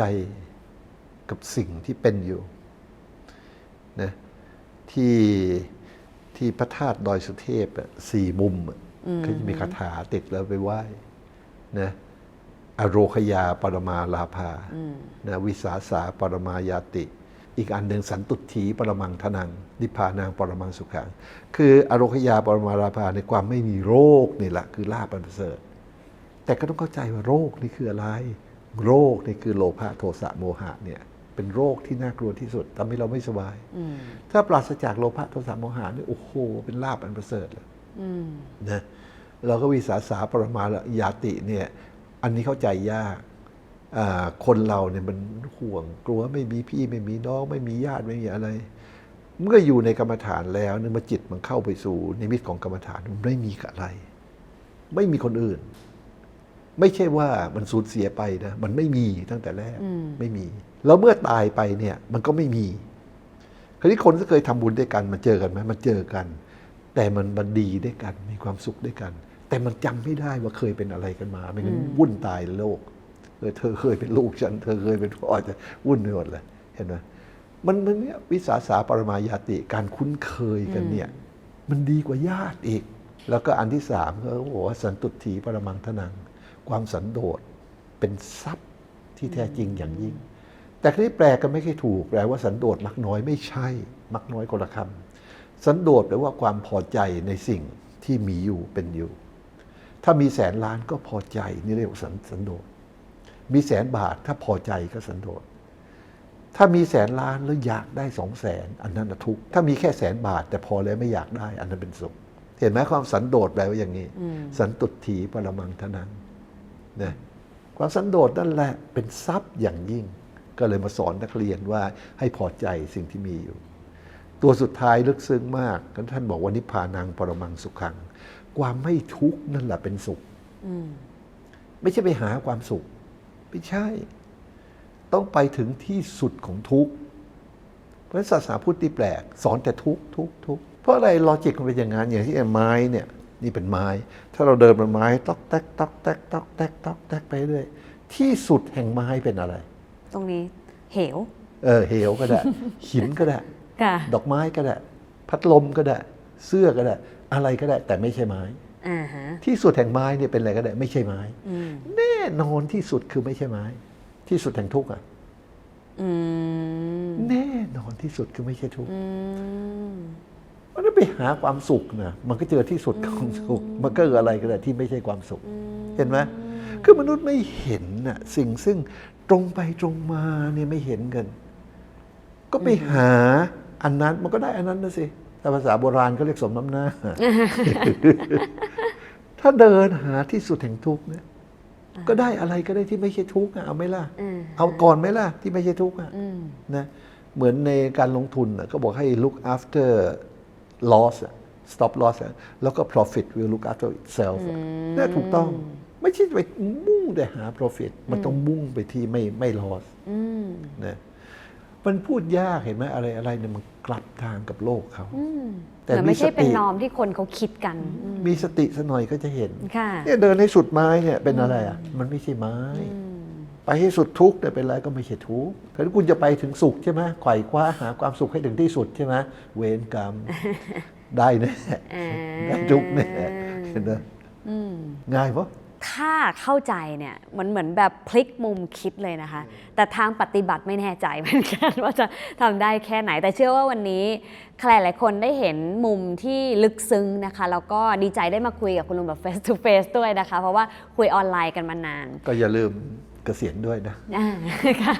จริงๆแล้วคุณลุงบอกว่าเกษียณเถอะนะคะวันนี้ถ้าถามว่าอยากฝากอะไรไว้คำเดียวเลยเกษียณได้แล้วนะคะถ้าเราพอได้เราก็เกษียณได้คำถามคือกลับไปที่เหตุนะคะว่าอะไรนะทำให้เรากลัวอะไรนะทำให้เราโลภอะไรนะทำให้เราไม่พอนะคะอะไรนะทำให้เรายังไม่มีความสุขนะคะซึ่งถ้าเรากลับไปหาเหตุของทั้งหมดนี้ได้และแก้ที่เหตุได้ซึ่งต้องแก้ที่เหตุจริงๆด้วยนะคะอย่าบิดมุมไม่ฉะนั้นเนี่ยจะหลงทางซึ่งคุณลุงก็แนะนำในหลายวิธีทีเดียวที่ทุกคนสามารถทำได้ไม่ว่าจะเป็นชาวพุทธหรือไม่ใช่ชาวพุทธก็ตามไม่ว่าจะเป็นนักลงทุนหรือไม่ใช่นักลงทุนก็ตามนะคะเพราะว่าหลักการนี้ใช้ได้จริงๆท้ายที่สุดนะคะคุณลุงบอกว่าไม่ได้น่ากลัวนักหรอกเรื่องของความตายน่ะสิ่งที่น่ากลัวกว่าความตายก็คือการเกิดในอีกภพภูมิหนึ่งมากกว่านะคะดังนั้นวันนี้นอกจากการเตรียมตัวตายหรือว่าการวางแผนเกษียณสุขของเราแล้วอีกมิติหนึ่งที่เราได้รับแล้วก็ควรจะต้องรีบลงมือทำไม่ว่าคุณจะอายุเท่าไหร่จะเกษียณแล้วหรือยังหรือวันนี้เราวางแผนชีวิตหลังจากนี้อย่างไรก็คือ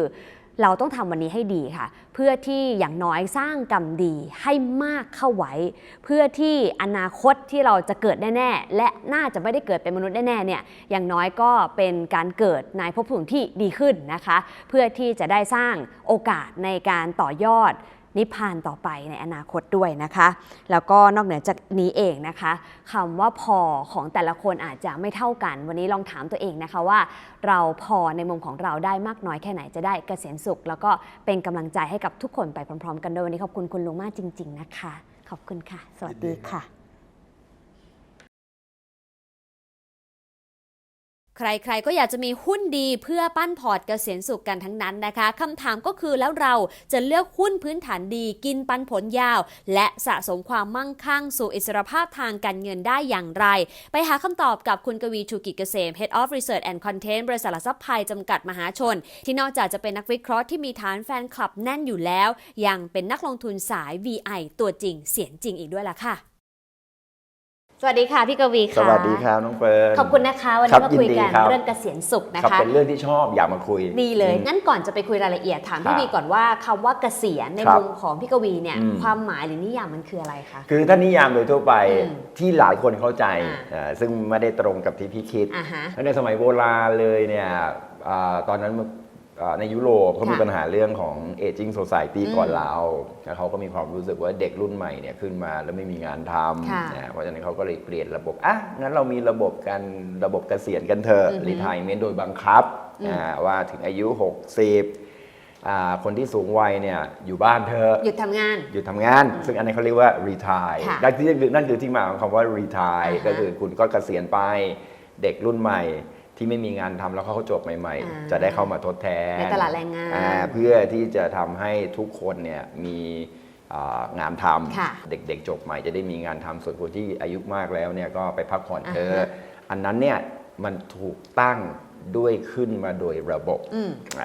ซึ่งในแง่ของความเป็นจริงเนี่ยคำว่าเกษียณเราควรตัดทิ้ง มันไม่ควรจะเป็นระบบเกษียณ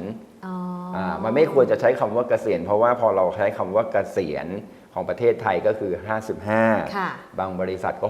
60 มันเป็นระบบเก่าที่ถูกบันทึกเอาไว้ว่าจะต้องเกษียณตามอายุ แต่คำถามก็คือมันจำเป็นไหมที่จะต้องเกษียณตามอายุ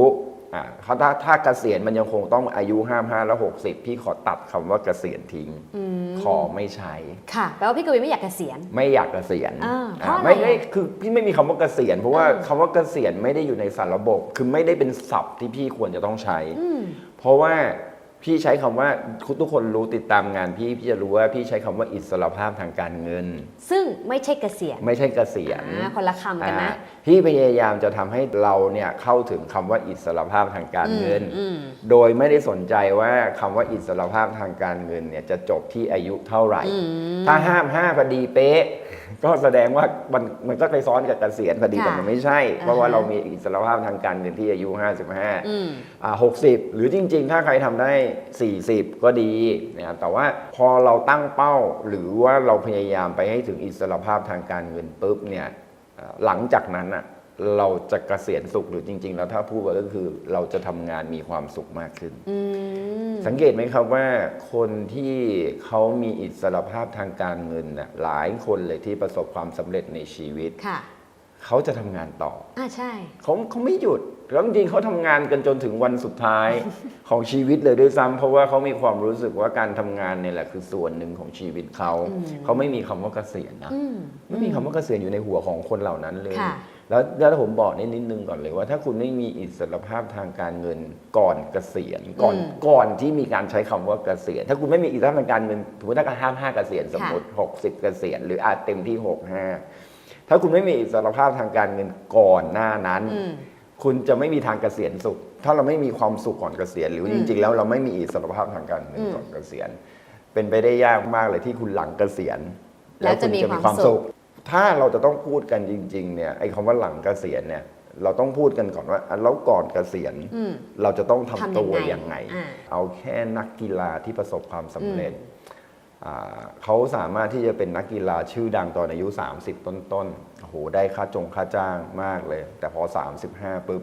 เขาก็ต้องหยุดไม่สามารถเป็นนักกีฬาต่อได้แล้วหลายคนก็สามารถที่จะปรับตัวเองไปเป็นโค้ชไปเป็นนั่นไปเป็นนี่ได้ก็มีอิสรภาพทางการเงินได้แต่ก็ไม่ใช่ว่านักเตะทุกคนสามารถที่จะปรับเปลี่ยนตัวเองไปทำหน้าที่อย่างอื่นได้ตามสถิติแล้วเนี่ยมีนักเตะทั้งต่างประเทศและในประเทศแล้วก็ที่ผมรู้จักด้วยนะที่มาปรึกษาเรื่องการเงินเนี่ย หลายคนพอจบอาชีพนักกีฬามีเงินเยอะเลยนะ ค่ะ แต่สุดท้ายแล้วเนี่ยพอไปถึงอายุที่ต้องเกษียณจริงๆคือ55กับ60ปรากฏว่าไม่เหลือเงินละไม่สามารถที่จะมีอิสรภาพทางการเงินทั้งนี้จริงๆเขาคิดได้ว่าเอ๊ะเขามีอิสรภาพทางการเงินแล้วเพราะอะไรเพราะเขาได้เงินมาด้วยเงินคือนักกีฬาได้เงินเยอะอยู่แล้ว ค่ะ เงินเดือนจะมากกว่าคนทั่ว ทั่ว ไป ไป อยู่แล้วเพราะว่าทุกคนก็รู้ว่านักกีฬาเขามีอายุจำกัด อ่า อายุจำกัดในการทำงานนะครั ค่ะ บเขาก็เลยแบบให้เงินเดือนคุณเยอะแล้วคุณก็เลยเก็บเงินแต่คุณระหว่างที่คุณได้มาเนี่ยคุณไม่ได้บริหารเงินเลย คุณเก็บอย่างเดียวเก็บอย่างเดียวหรือบางทีก็ใช้ด้วย ค่ะ ไม่ได้เก็บไม่ได้บริหารเงินพอถึงจุดที่ต้องบริหารเงินไม่เป็น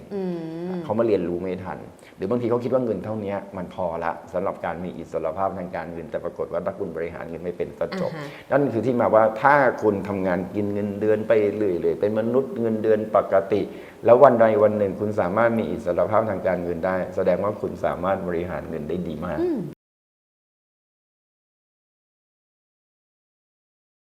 พี่กวีพูดคำว่าบริหารเงินบ่อยมาก ใช่ แปลว่าสิ่งนี้เป็นสิ่งที่สำคัญสำหรับทั้งคนที่จะมีความสุขก่อนจะมีอิสรภาพ คนที่จะมีอิสรภาพทางการเงินได้ ใช่ และอิสรภาพทางการเงินก็ทำให้เราบริหารเงินได้ ใช่ ขยายความคำนี้ให้หน่อยได้ไหมคะ คือบริหารเงินมันเป็น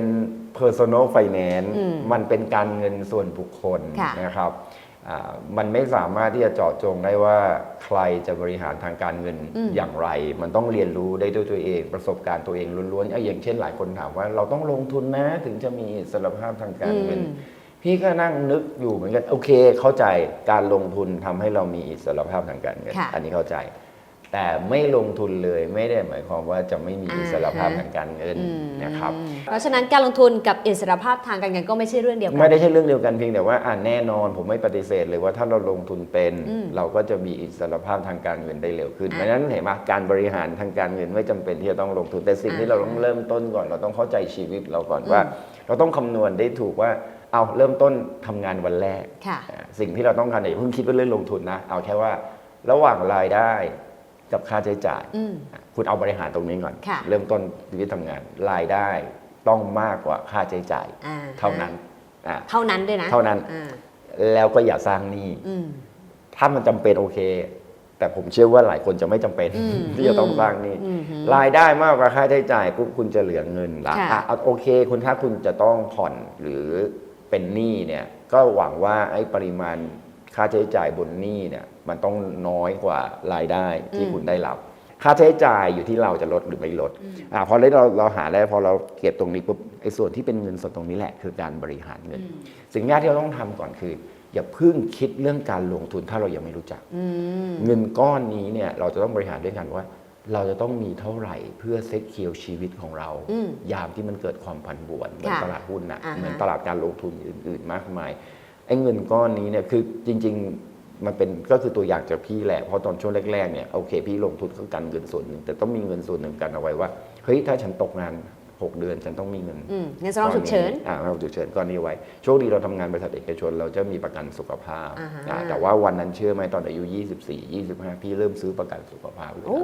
แต่จ่ายเดือนละ เร็วมากเลย ปีหนึ่งแค่10,000-20,000เองไม่ได้เยอะแยะมากมาย แต่มันช่วยเสริม เช่น ค่าห้องเมื่อก่อนนี่ 2,000 อยู่ได้นะเดี๋ยวนี้ไม่ได้ เดี๋ยวนี้ต้องเกือบ10,000นะค่าห้องถ้าเราทำตรงนี้เอาเราซื้อประกันสุขภาพส่วนหนึ่งทำงานราชการทำงานเอกชน แล้วฟรีแลนซ์เนี่ยจำเป็นต้องทำเลยคุณจะทำประกันสังคม หรือคุณจะทำประกันสุขภาพคุณทำไว้ก่อนเดือนหนึ่งเรากันไว้เท่านี้นั่นคือค่าใช้จ่าย ค่ะ บริหารได้ดีเหลือแล้วค่อยเอาไปใช้ ถ้าทำตรงนี้เรียบร้อยแล้วส่วนที่เหลือจริง ๆ ตรงเนี้ยเราค่อยคิดว่าเราจะเอาไปลงทุนอะไรถ้าเราเริ่มต้นเราก็อาจจะศึกษาพันธบัตรรัฐบาลก่อนไหมเอาวิสบายพันธบัตรรัฐบาลง่ายเลยได้ดอกเบี้ย 2% ก็ยังดีกว่าไม่ได้ถูกป่ะเพราะเรายังไม่รู้อะไรแล้วก็เอาเก็บเงินไว้ในพันธบัตรรัฐบาลส่วนหนึ่งเริ่มรู้มากขึ้นก็ไปตราสารหนี้ก็ได้ อายุ 30 เริ่มรู้มากขึ้นค่อยไปหุ้นก็ได้ หรือถ้าเราไม่คิดอะไรมากเราก็จะบริหารเงินโดยการแต่ผมไม่เคยทำนะอันนี้ก็แต่ว่าที่ปรึกษาทางการเงินเขาแนะนำแต่ผมก็คิดว่ามันดีตรงที่ว่า หรือเราควรจะเอาเงินที่เหลือในแต่ละเดือนเนี่ยให้เป็นการจัดพอร์ตโฟลิโอตามความเหมาะความเสี่ยงของเราไปเลย ค่ะ ซึ่งในที่ผมอธิบายอยู่เนี่ยมันก็จะมีวิธีการลงทุนในหุ้นกับตราสารหนี้เขาก็เรียกว่าพอร์ต 60-40 ถ้าเสี่ยงน้อยหน่อยเนี่ยก็เอา 40 เป็นหุ้น 60 เป็นตราสารหนี้หรือถ้าเอาเสี่ยงมากหน่อยก็ 60 เป็นหุ้น 40 เป็นตราสารหนี้มีเงิน100 บาท ก็60 บาทหุ้น40 บาทตราสารหนี้ แบ่งกันไปเลยทุกๆเดือน ไปเรื่อยๆหุ้นจะลงหุ้นจะขึ้นหุ้นก็ลงไปเรื่อยๆ ค่ะ คีบอย่ายอมแพ้ เก็บไปเรื่อยๆ จนสุดท้ายเดี๋ยวเราจะค่อยๆ เริ่มรู้มากขึ้นนักศึกษามากขึ้นเรื่อยๆดีไม่ดีเราก็จะเก่งจนถึงขนาดว่าเฮ้ยช่วงเวลานี้หุ้นลงเยอะจังเราเพิ่มหุ้นเป็น 70%ไหมเพราะมันเกิดไครซิสแล้วเราถือตราสารหนี้สัก30แล้วพอเวลาหุ้นขึ้นพอร์ตหุ้นของเราก็จะสร้างผลตอบแทนได้ดี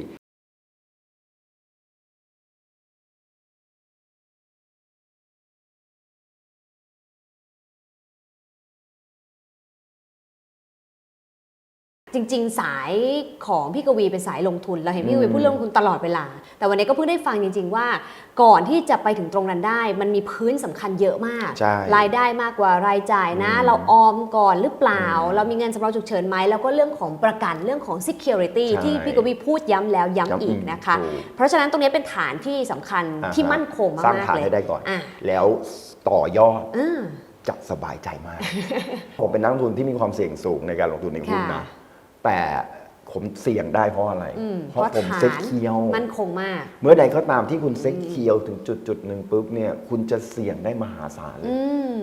คุณจะเสี่ยงโดยที่คุณไม่ได้กลัวมาก แล้วตลาดหุ้นจะเหวี่ยงหรือตลาดอสังหาริมทรัพย์จะเหวี่ยงตลาดตราสารหนี้จะเหวี่ยงหรือสินทรัพย์ที่คุณไปลงทุนจะบิตคอยน์หรืออะไรมันจะเสี่ยงขนาดไหนเนี่ยเขาจะไม่รู้สึกกลัว ถ้าเขายังมั่นใจว่าสินทรัพย์นั้นจะสร้างผลตอบแทนได้ในระยะยาวเขาจะไม่กลัวเพราะว่าชีวิตฉันเซ็ตเคียว อ่าฮะอืม ตรงเนี้ยสำคัญมากผมอยากเลยอยากจะแชร์ตรงนี้ว่า หลายคนไปคิดถึงว่า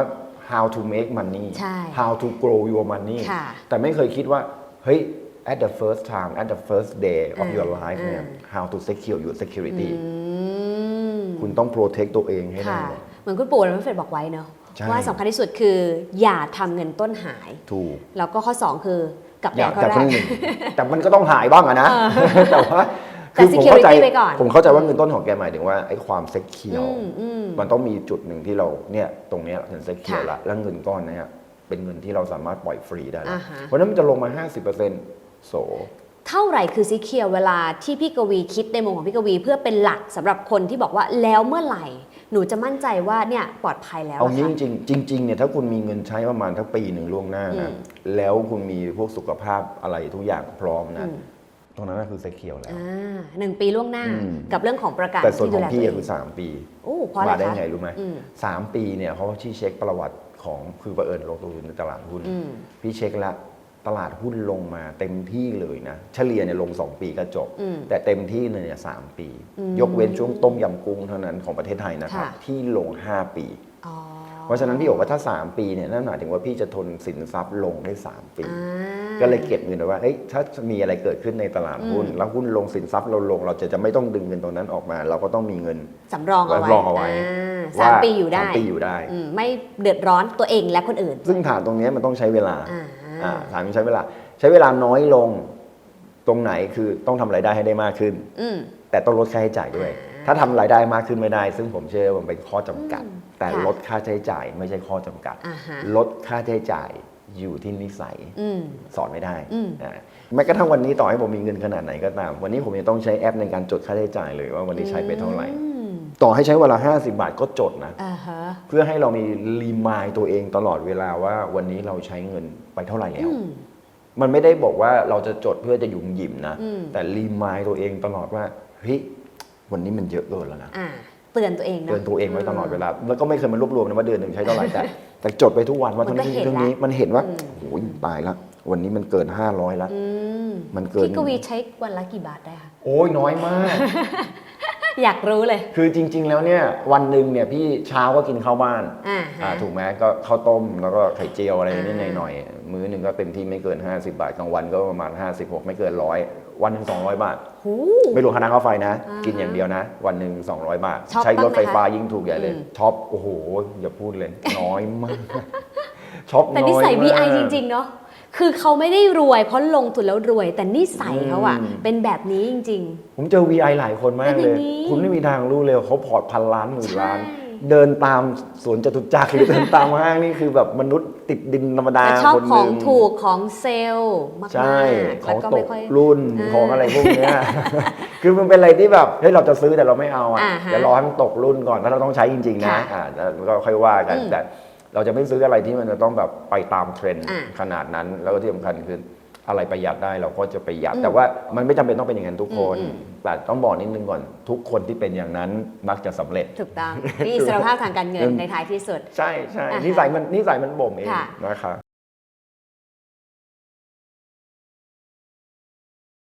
ทีนี้หลังจากเราวางแผนแน่นและ เรีย มั่น บร้อย คงและ จะลงทุนละ สิ่งที่เราอยากจะชวนพี่กวีคุยวันนี้ อ่า แล้วก็แน่นอนว่าน่าจะเป็นสิ่งที่พี่กวีถนัดมากๆเลย ครับ ก็คือเรื่องของการเลือกหุ้น ครับ เพราะหลายคนก็บอกว่าเวลาเขาอยากมีอิสรภาพทางการเงิน อืม เนาะอยากมี passive income หรือบางคนใช้คำว่าเกษียณก็ตามเนี่ยนะคะเขาก็อยากจะหาหุ้นที่ดี ครับ หุ้นที่มีปันผลหุ้น อืม ใหญ่ปั้นพอร์ตเกษียณโต อืม พี่กวีแนะนำยังไงคะ ที่หุ้นเคยพอร์ตพี่เนี่ยพี่พูดได้เต็มปากว่าหุ้นหลายตัวเป็นหุ้นซูเปอร์ดิวิเดนด์ไม่ใช่หุ้นเงินปันผลธรรมดา แปลว่าอะไร เป็นหุ้นที่สร้างปันผล Super Dividend สมหาศาล ต้องบอกนิดนึงก่อนนะหลายคนเข้าใจว่าวันนี้เราควรจะเลือกหุ้นที่ให้ผลตอบแทนเงินปันผล 7% 6%เขาก็จะบอกว่านั่นนะคือหุ้นปันผล ค่ะ เข้าใจผิด อะ เข้าใจผิด เพราะอะไรคะ ต่อให้คุณเลือก 10%ถ้ากำไรของเขาแย่ลง อ๋อ ยังไงเขาก็จ่ายปันผลลดลง อืม มันก็ไม่คุ้มอยู่ดี อือฮึ ถูกป่ะจาก 10%คุณอาจจะลงมาเหลือแค่ 5%ก็ได้ อย่าดูแค่ตัวปันผลอย่างเดียว แล้วบางทีมันอาจจะ 10%เท่าเดิมก็ได้นะเพียง แต่ แต่ว่าราคาลดจาก 10 เหลือ 5 บาท อ้าว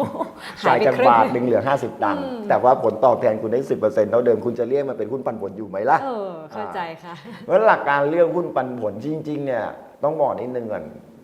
เลือกพี่มาพูดเรื่องนี้ถูกใจพี่มากเลย ตรงที่ว่าพี่ลงทุนในฐานะ value investor เนี่ยกำไรจากราคาหุ้นเป็นเรื่องรอง อืม เงินปันผลเป็นเรื่องหลัก อืม หุ้นปันผลเนี่ยต้องบอกนิดนึงก่อนอ่ะสมมตินะ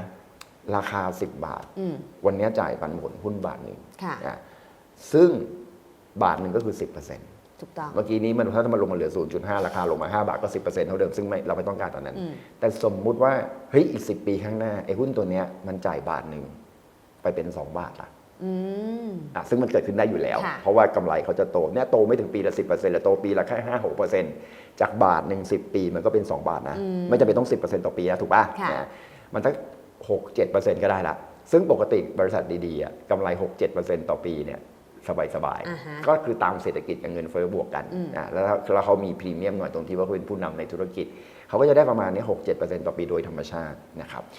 ขึ้นมาเป็น 2 บาท แต่เราต้นทุนเรา 10 บาท ค่ะ ตามที่ทันไหม อ่าฮะ 10 บาท แต่คุณได้ปันผล 20% 2 บาท อ๋อ 20%แล้วนะ มันจะเรียกซูเปอร์ดิวิเดนได้ยัง ได้แล้วค่ะ ถูกป่ะ มีหุ้นอยู่ตัวหนึ แม้ ง ราคาไม่ขยับด้วยนะ ถูกต้อง ซึ่งจริง ๆ ราคาจะขยับ มีหุ้นอยู่ตัวหนึ่งในพอร์ตพี่ ปันผลเริ่มต้นเนี่ย ปันผลเริ่มต้นไม่จ่าย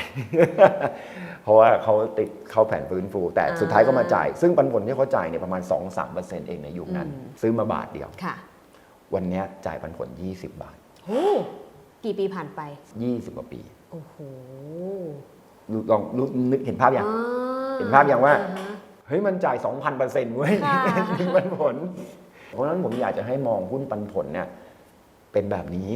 ไม่ได้อยากจะให้มองว่าเราเริ่มต้นกันที่ 10% เลย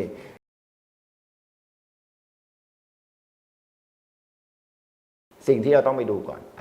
ว่าจะเป็นอย่างนั้นได้ยังไง จะหาได้ยังไงหุ้นแบบนั้น อัน ค่ะ เนี้ยเริ่มต้นก่อน คุณลองย้อนกลับไปดูเผอิญตลาดหุ้นไทยเราเปิดมา 40 ปีถือว่าโชคดีนะถ้าบริษัทที่เพิ่ง IPO ไม่ต้องเข้าไปดูเลย เพราะมันไม่มีประวัติปันผลเลย คุณลองย้อนกลับไปดูสิ ซึ่งวันนั้นที่จำได้ว่าเฟิร์นก็เคยเขียนบทความนี้เหมือนกันว่า มันมีหุ้นหลายตัวนะที่จ่ายปันผลตั้งแต่วิกฤตต้มยำกุ้งอะ ค่ะ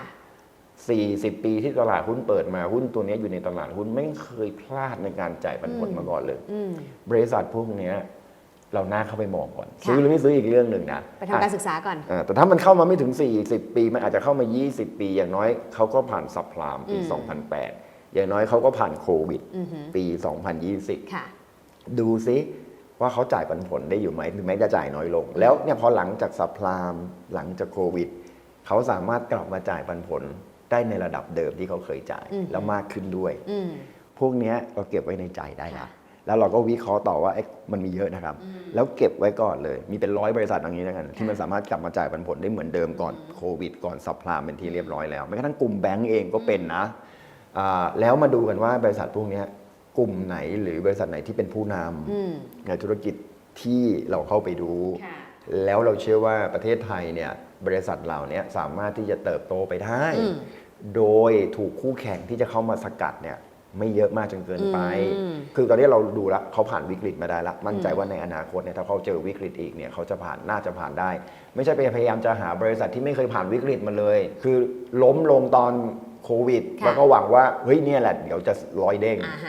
มันไม่ใช่ VI แต่มันอาจจะถูกคือคุณลงใช่เลยตัวนี้เช่นแจ๊สใช่เลยอยู่เด้งขึ้นมาเจอธุรกิจใหม่อะไร whatever แล้วเด้งขึ้นมา10เด้งก็เป็นไปได้แต่ไม่ใช่แนวVI แต่เราต้องดูว่าพอผ่านตรงนี้ปุ๊บเราก็ดูว่าเขาเป็นผู้นำในธุรกิจไหมเติบโตได้หรือเปล่าอยู่ในประเทศไทยได้ไหมอยู่ในประเทศไทยเรายั่งยืนไหมเป็นธุรกิจที่เฮ้ยประเทศไทยเรามีความได้เปรียบเหนือกว่าประเทศอื่นต่างประเทศเข้ามาแข่งในธุรกิจนี้ได้ลำบากหรือในประเทศนี้เนี่ยยากมากเลยที่คุณจะสามารถขึ้นมาแข่งกับบริษัทนี้ได้ฐานะทางการเงินแข็งแกร่งเพราะฐานะทางการเงินมันจะมีความสำคัญต่อการจ่ายเงินปันผลนะครับฐานะทางการเงินยิ่งแบบบริษัทที่ net cash คือหลายคนบอกว่าเฮ้ยเขามีหนี้นะเดี๋ยวกันเย็นบางทีเขามีหนี้เนี่ยแต่เขามีเงินสดเยอะคุณเอาไปลบออกปรากฏว่าเฮ้ยมันก็ไม่ได้มีเยอะมากนะครับตรงนี้ก็เป็นอีกอันหนึ่งกระแสเงินสดจากการดำเนินงานเป็นบวกอันนี้สำคัญมากสำคัญเพราะว่าหลังๆเนี่ยเราโดนหลอกว่าบริษัทมีกำไรเยอะแต่กระแสเงินสดติดลบเต็มไปหมดเลยจริงค่ะพี่ดูมาจิ้นมา20 ปีพี่รู้ดีเลยบริษัทไหนที่กำไรดีๆแล้วมี operating หรือกระแสเงินสดจากการดำเนินงานติดลบเนี่ยพี่ไม่ปล่อยมาจิ้นเลยน่าเป็นห่วงแต่ถ้าไตรมาสเดียวใน4ไตรมาสเนี่ยมีไตรมาสเดียวโอเคไม่เป็นไรเพราะมันมีความเป็นไปได้ว่าช่วงนั้นมันโลซีซั่นสต็อกสินค้ามันเลยเยอะอันนี้เข้าใจได้แต่ถ้า4ไตรมาสเองติดลบมาตลอดเลย4ไตรมาสนี่ไม่ไว้ใจละแต่บริษัทที่เราเลือกมาถ้าเป็นผู้นำเป็นอะไรพวกนี้มันส่วนใหญ่ก็จะเป็นบวกแหละพวกนี้มันก็ดูง่ายๆไม่ได้ยากมากพวกนี้คือหุ้นที่มีโอกาสที่จะเป็นซูเปอร์ดิวิเดนด์แต่ก่อนที่มาถึงตรงนี้เนี่ยมันหมายถึงว่าเราต้องเริ่มต้นตั้งแต่นาทีที่1ของรายการก่อนนะอย่าเพิ่งตัดมาตรงนี้เลยนะย้อนกลับไปดูนิดนึงนะตอนต้นที่จะสร้าง security เนี่ยอะไรอย่างเงี้ยว่าแม้กระทั่งคือหุ้นแบรนด์เนมธรรมดาในประเทศไทยอ่ะมันก็โตอย่างเอาแค่มาม่าเนี่ยเมื่อก่อนก็จ่ายปันผลนิดเดียวแล้ววันนี้เราก็จ่ายปันผล 1-2% ตลอดเลยเราก็มีความรู้สึกว่า TF มาม่าเนี่ยไม่ใช่หุ้นปันผลยังไงก็ไม่ใช่หุ้นปันผลจ่ายปันผลยังไงก็ 2% ขอโทษนะราคาเขาขึ้นมาตั้งแต่20 บาทจนถึง200 บาทเขาจ่าย2 บาทสมัยก่อนวันนี้คือเขาจ่ายเท่าไหร่อ่ะคือเขาจ่าย10 บาทอ่ะ10 บาทเมื่อเทียบกับราคาต้นทุนคุณ50 บาทอ่ะเขาจ่ายอยู่ 20% แล้วมันกลายเป็นซุปเปอร์ดิวิเดนด์โดยไม่ได้ตั้งใจเพราะราคามันขึ้นราคามันขึ้นไปแล้วคุณก็จะไปจมอยู่กับคำว่าแค่ 2% คุณก็ไม่ต้องงั้นไม่ต้องซื้อถ้าคุณจะซื้อ 2% ไม่ต้องซื้ออะไรเลยเพราะว่าแล้วคุณได้ 7-8% เหลือกลุ่มไหนรู้ไหม 7-8% ตอนนี้อสังหาปิโตรเคมีแล้วอสังหาปิโตรเคมีทำกันบ้านลองย้อนกลับไป2 วิกฤตแล้วคุณจะรู้ว่าปันผลไม่ได้ขึ้นราคาทั้งแต่ลง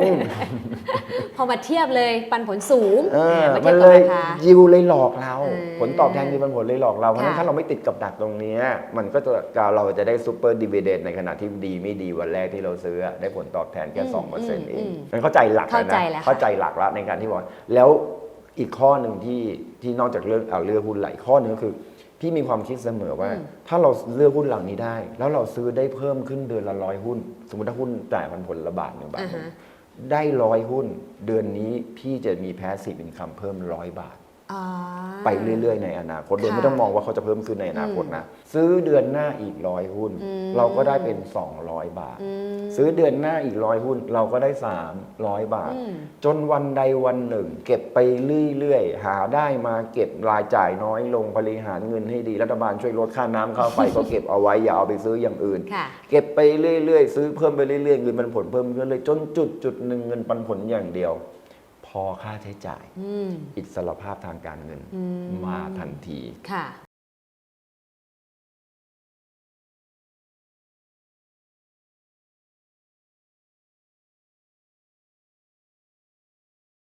วันนี้หุ้นไทยยังมีหุ้นที่เราสามารถจะหาซูเปอร์ดีว i เดนเหมือนที่พี่กวีหาเจอได้อยู่หรือเปล่า เพียบ พี่กวีบอกได้ไหมว่าแบบไหนบ้างตัวไหนบ้างเผื่อเป็นวิทยาทานให้กับ เป็นคำถาม ณผู้ช เป็นคำถามที่ตรงดีนะครับ จริงๆไม่อยากจะพูดรายตัว แต่ต้องบอกนิดนึงก่อนอย่างธุรกิจบางธุรกิจที่คิดว่าจะเติบโตไปตามการเติบโตของเศรษฐกิจไทยได้นะครับประเทศไทยเราเนี่ยต้องบอกนิดนึงก่อนธุรกิจอุตสาหกรรมอะโตยากมันก็จะกลายเป็นว่าตอนนี้ธุรกิจที่โตได้ แล้วตอนนี้มันก็เริ่มมาแรงแล้วก็น่าจะแรงต่อไปนะครับก็คือธุรกิจบริการ ก็คล้ายๆกับญี่ปุ่นนะครับสุดท้ายธุรกิจบริการก็คือธุรกิจที่มันไปต่อได้ และยิ่งหลังๆนี้เรามีเทคโนโลยีมากขึ้นเนี่ยธุรกิจบริการก็จะมีความสำคัญมากขึ้นเรื่อยๆมันบริษัทที่ทำเกี่ยวข้องกับธุรกิจบริการ ก็จะเป็นบริษัทที่ผมเชื่อว่ามันก็เติบโตไปตามกระแสของเศรษฐกิจไทยอยู่ดี เช่น ธุรกิจโลจิสติกส์มีคนเคยพูดว่า cash is king แต่ก็มีเจ้าสัวท่านหนึ่งบอกว่า logistics is real king เพราะว่าไม่ว่าคุณจะขายอะไรก็ตาม ถ้าคุณไม่มีโลจิสติกส์ก็จบข่าว ขายไม่ได้ อาหารคุณอร่อยให้ตายแค่ไหน ไปอยู่ในที่ที่ไม่มีคนเดิน มันก็ขายไม่ได้อยู่ดีข้าวแกงธรรมดาไปอยู่กลางสีลมมันก็ขายได้อยู่ดีเพราะฉะนั้นเนี่ยโลจิสติกส์มันถึงมีความสำคัญ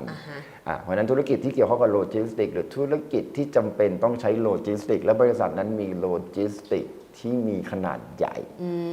จนมีคนเข้ามาแทรกโลจิสติกส์ของเขายากต้องบอกนี่แม้กระทั่งธุรกิจอาหารธุรกิจค้าปลีกธุรกิจอุตสาหกรรมที่เป็นโลจิสติกนะครับธุรกิจสื่อสารที่เป็นโลจิสติกธุรกิจโรงแรมที่เป็นโลจิสติกถ้าพวกนี้เขามีแบรนด์แข็งแกร่งเขามีโลจิสติกที่ดีโรงพยาบาลที่มีโรงพยาบาลก็ต้องใช้โลจิสติกนะแล้วก็มีแบรนด์ที่แข็งแกร่งพวกนี้กำไรเขาจะโตช้าเพราะประเทศไทยคุณจะไปหาโกรทสต็อกหาได้ต้องเก่งมากนะครับแต่คุณจะหาหุ้นที่โตไปเรื่อยๆระหว่างปันผลวันนี้ยังจ่ายแค่ 2% แต่ถ้าปันผลมันขึ้นปีละ 5% อีก10 ปีคุณก็ได้ปันผล2 เท่าจาก 2% มันก็เป็น 4ถ้าคุณถือได้นานพอ20 ปีเงินปันผลคุณอาจจะเพิ่มเป็น 20% ของเงินต้นที่คุณลงเนี่ยคือซูเปอร์ดิวิเดนด์แค่นี้เองไม่ได้มีอะไรยากเย็นเพียงแต่ว่าธุรกิจอะไรที่ใช้ซ้ำแบบไม่มีแบรนด์อ่ะมันก็ไม่ควรลงทุนมันควรลงทุนในธุรกิจที่ใช้ซ้ำแล้วมีแบรนด์ยกตัวอย่างเช่นถ้าเฟิร์นไปลงซื้อน้ำมันธุรกิจน้ำมันเนี่ยมีการใช้ซ้ำใช่แต่หาแบรนด์ยากคือมันกำหนดแบรนด์ยากตอนวันนี้จริงๆนะพูดจริงๆนะถ้าผมน้ำมันจะต้องหมดจริงๆปั๊มหน้าฉันเติมได้เลยไม่ติดไม่ติดแบรนด์ไม่ติดแต่ถ้าฉันจะซื้อกระเป๋าสักใบหนึ่งเจอหลายร้านเลยไม่เอาฉันจะเอาหลุยเท่านั้นแม้กระทั่งกระเป๋าพังไป3 เดือนแล้วก็จะรอเพื่อจะเอาหลุยเห็นไหมนี่คือความแตกต่างกันระหว่างของที่ใช้ซ้ำมีแบรนด์กับไม่มีแบรนด์เพราะฉะนั้นจงหาธุรกิจที่มีการใช้ซ้ำและมีแบรนด์แค่นั้นเองและมันอยู่ในธุรกิจที่ประเทศไทยได้เปรียบมีคู่แข่งเข้ามาแข่งกับต่างประเทศได้ยากหรือคู่แข่งในประเทศก็เข้ามาในโลจิสติกนี้มาในแบรนด์นี้ได้ยากแค่นั้นเองคุณก็จะได้ซูเปอร์ดิวิเดนด์แล้ว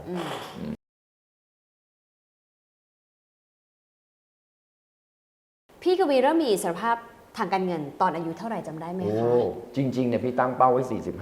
45อันนี้กลับมาแชร์นะเดี๋ยวขอบคุณที่ถามอันแรกที่ก่อนที่เราจะทำอะไรก็ตามมันต้องมีเป้าหมายต้องมีด้วยนะต้องเป้าหมายก่อนนะกายก็ต้องย้อนกลับอีกครั้งหนึ่งว่ามันต้องมีเป้าหมายก่อนนะพี่เริ่มทำงานตอนอายุ24ประมาณนั้นจบปริญญาตรี22จบปริญญาโท24โอเคแล้วก็ทำงานแล้วก็มีตั้งเป้าหมายอยู่2 อย่าง1คือเราต้องเป็นคือตอนนั้นพี่อยากเป็นนักวิเคราะห์มากแล้วก็สมัครงานเนี่ย10 กว่าแห่งก็โบรกเกอร์เนี่ยก็นักวิเคราะห์หมดเลยไม่มีตำแหน่งอื่นเลยทำไมอะคะในวันนั้นก่อนที่จะไปต่อคือเราไปเรียนทางด้านไฟแนนซ์ที่อเมริกาจริงๆเรียน MBA แล้วเราก็ไปเลือกเอกไฟแนนซ์เพราะว่าเราเรียนไฟแนนซ์ตัวแรกแล้วรู้สึกโอ้โหแม่งว้าวเปิดโลกเรามากเลยว่าเฮ้ยเราสามารถที่จะบริหาร make money ตอนนั้นเราก็เด็กๆเนาะเราก็อยาก make money แล้วมันโอ้โหไม่มีเครื่องมือทางการเงินเยอะแยะไปหมดเลยเราก็ไปเอกไฟแนนซ์เลยแล้วกลับมาเราก็อยากทำงานด้านไฟแนนซ์เรื่องการลงทุนนี่แหละเพราะเรารักอะไรอย่างเงี้ยแต่ไม่ได้หมายความว่าคนที่ไม่รักเรื่องการลงทุนจะไม่ประสบความสำเร็จนะครับเพราะว่าอาจารย์นิเวศหรือว่าคนที่เป็น VI หลายๆคนเนี่ยเขาก็ไม่ได้เรียนสายการเงินมาโดยตรงนะเพราะฉะนั้น เข้าใจนิดนึงก่อนคนจบโบราณคดีก็มีทางการเงินได้นะคะ ค่ะ มีแต่ว่าพอเราลักไปทางนั้น เราก็เลือกเป็น นักวิเคราะห์ เป็นนักวิเคราะห์แล้วก็เป้าหมายแรกคือ เราต้องเป็นนักวิเคราะห์ที่มีคนฟัง อืม นึก ตั้ แค่ งแต่ นั้น วัน เอ นั้นเลย งตั้งแต่วันแรกเลยที่ทำงานผมต้องเป็นนักวิเคราะห์ที่มีคนฟัง อือฮึ ก่อนที่จะทำอะไรบางอย่างมันต้องมีเป้าหมาย ค่ะ นี่คือเป้าหมายด้านการทำงาน อืม ซึ่งก็ไม่รู้ประสบความสำเร็จหรือเปล่านะ อัน แน่ ที่ น สอ อน ง FC เยอะ KFC เนาะก็มีแฟนคลับ อันนั้นก็พยายามที่จะคือจริง ๆ การทำงานมันต้องมีความรับผิดชอบ ค่ะ ทุกการทำงานมีผิดและมีถูกทั้งสิ้น อ่าฮะ การวิเคราะห์การแนะนำหุ้น ผมก็ยังไม่รู้เลยว่าในชีวิตผมผิดมากกว่าถูกหรือถูกมากกว่าผิด แต่สิ่งที่ถูกก็โอเคถูก สิ่งที่ผิดต้องเรียนรู้และรับผิดชอบ อืม ผิดก็บอกลูกค้าไปตรงๆบอกนักลงทุนไปตรงๆว่าผิด อ่า มันผิดเพราะ 1 2 ค่ะ 3 ต่อไปจะไม่พยายามผิดแค่นั้นเองจบ ค่ะ มันคือความรับผิดชอบในการทำงาน เป้าหมายที่ 2 ก็คือว่าเราจะต้องมีอิสรภาพทางการเงินก่อนอายุ 45 ม นั่งคำนวณเลยวันนั้นจำได้เงินเดือน 10,000 บาท อืม เงินเดือน 10,000 บา ค่ะ ท 11,500 บาท เอาตรง โอ้ to be exact แล้วก็ค่าเสื้ออีก 1,500 เอาไปกับเสื้อด้วย ค่าเสื้อมีค่ายูนิฟอร์ม อ๋อ ต้องให้อีก1,500ก็รวมเป็น1,300ประมาณนั้น อ่าฮะ ปรากฏว่าเราก็คำนวณนะถ้าเรามี10,000แล้วเราเก็บเดือนละ 5,000 โอ้ ถ้า พึ่ ต้อง ง เลยนะ ใช่ต้องถ้าได้ 5,000 ผลตอบแทนเท่านี้กี่ปีอายุ45จะได้เงินเท่าไหร่ให้ไม่ได้กว่า เราต้องทำเท่านี้เก็บเท่านี้ คือนั่งคำนวณเลยนะว่าเราต้องมีเงินตอนนั้นแค่10 ล้านเองที่คิดอ่ะ อ่าฮะ 10 ล้านตอนอายุ45ตอนนั้นยังไม่เข้าใจความหมายของคำว่าอิสรภาพทางการเงินมาก เลยมี เท่าวันนี้ เป้าเป็นตัวเลข ก็เป้าเป็นตัวเลขไปเลยว่า10 ล้านซึ่งวันนี้มันไม่ใช่นะ ค่ะ วันนี้เราต้องคำนวณดี เงิน ๆว่า เฟ้อ เฟิร์นก็มีสอนอยู่ใน V Investment ก็มีนะ ติดตามได้ ก็ดูว่าเราต้องการเท่าไหร่อะไร ค่ะ อย่างเงี้ยแต่ตอนนั้นเราก็คิดว่า10 ล้านอายุ45แต่พอเราผ่านไปเราก็เข้าใจว่าอิสรภาพทางการเงินมันคืออะไร แต่วันนั้นคือเราต้องมีอิสรภาพทางการเงินก่อนอายุ 45 นี่คือ2 เป้าหมาย ย ในชีวิต เพราะฉะนั้นเด็กจบใหม่ หรือตอนนี้ยังไม่ได้จบใหม่แล้ว แต่ยังไม่มีเป้าหมาย ตั้ง ก็ต้อง เป้าก่อน ตั้งเป้าไว้ก่อนเลย โอเค ว่าเราจะเป็นอะไร ค่ะ บางคนอาจจะไม่ได้บอกว่าอิสรภาพทางการเงินอาจจะไม่ใช่เป้าหมายเขาก็ได้นะ อาจจะ เพ เป็น ราะ อ ว่า ย่างอื่น เพราะเขาคิดว่าพอฉันเกษียณปุ๊บฉันจะบวช อ๋อ ก็ไม่ต้องตั้งแล้ว เออ ฉันจะเข้าสู่วงการธรรมะ ค่ะ ก็ไม่ต้องตั้งแล้วเพราะว่า ก็ทำได้เลย ขาทำได้เลย งั้นเป้าหมายตั้งให้ชัดเจน ค่ะ แล้วเราค่อยๆทำทีละสเต็ป อืม ไปสเต็ปแต่ความรู้สำคัญที่สุด ค่ะ และก็นิสัยก็สำคัญที่สุด อืม ในการที่เราจะเกษียณสุข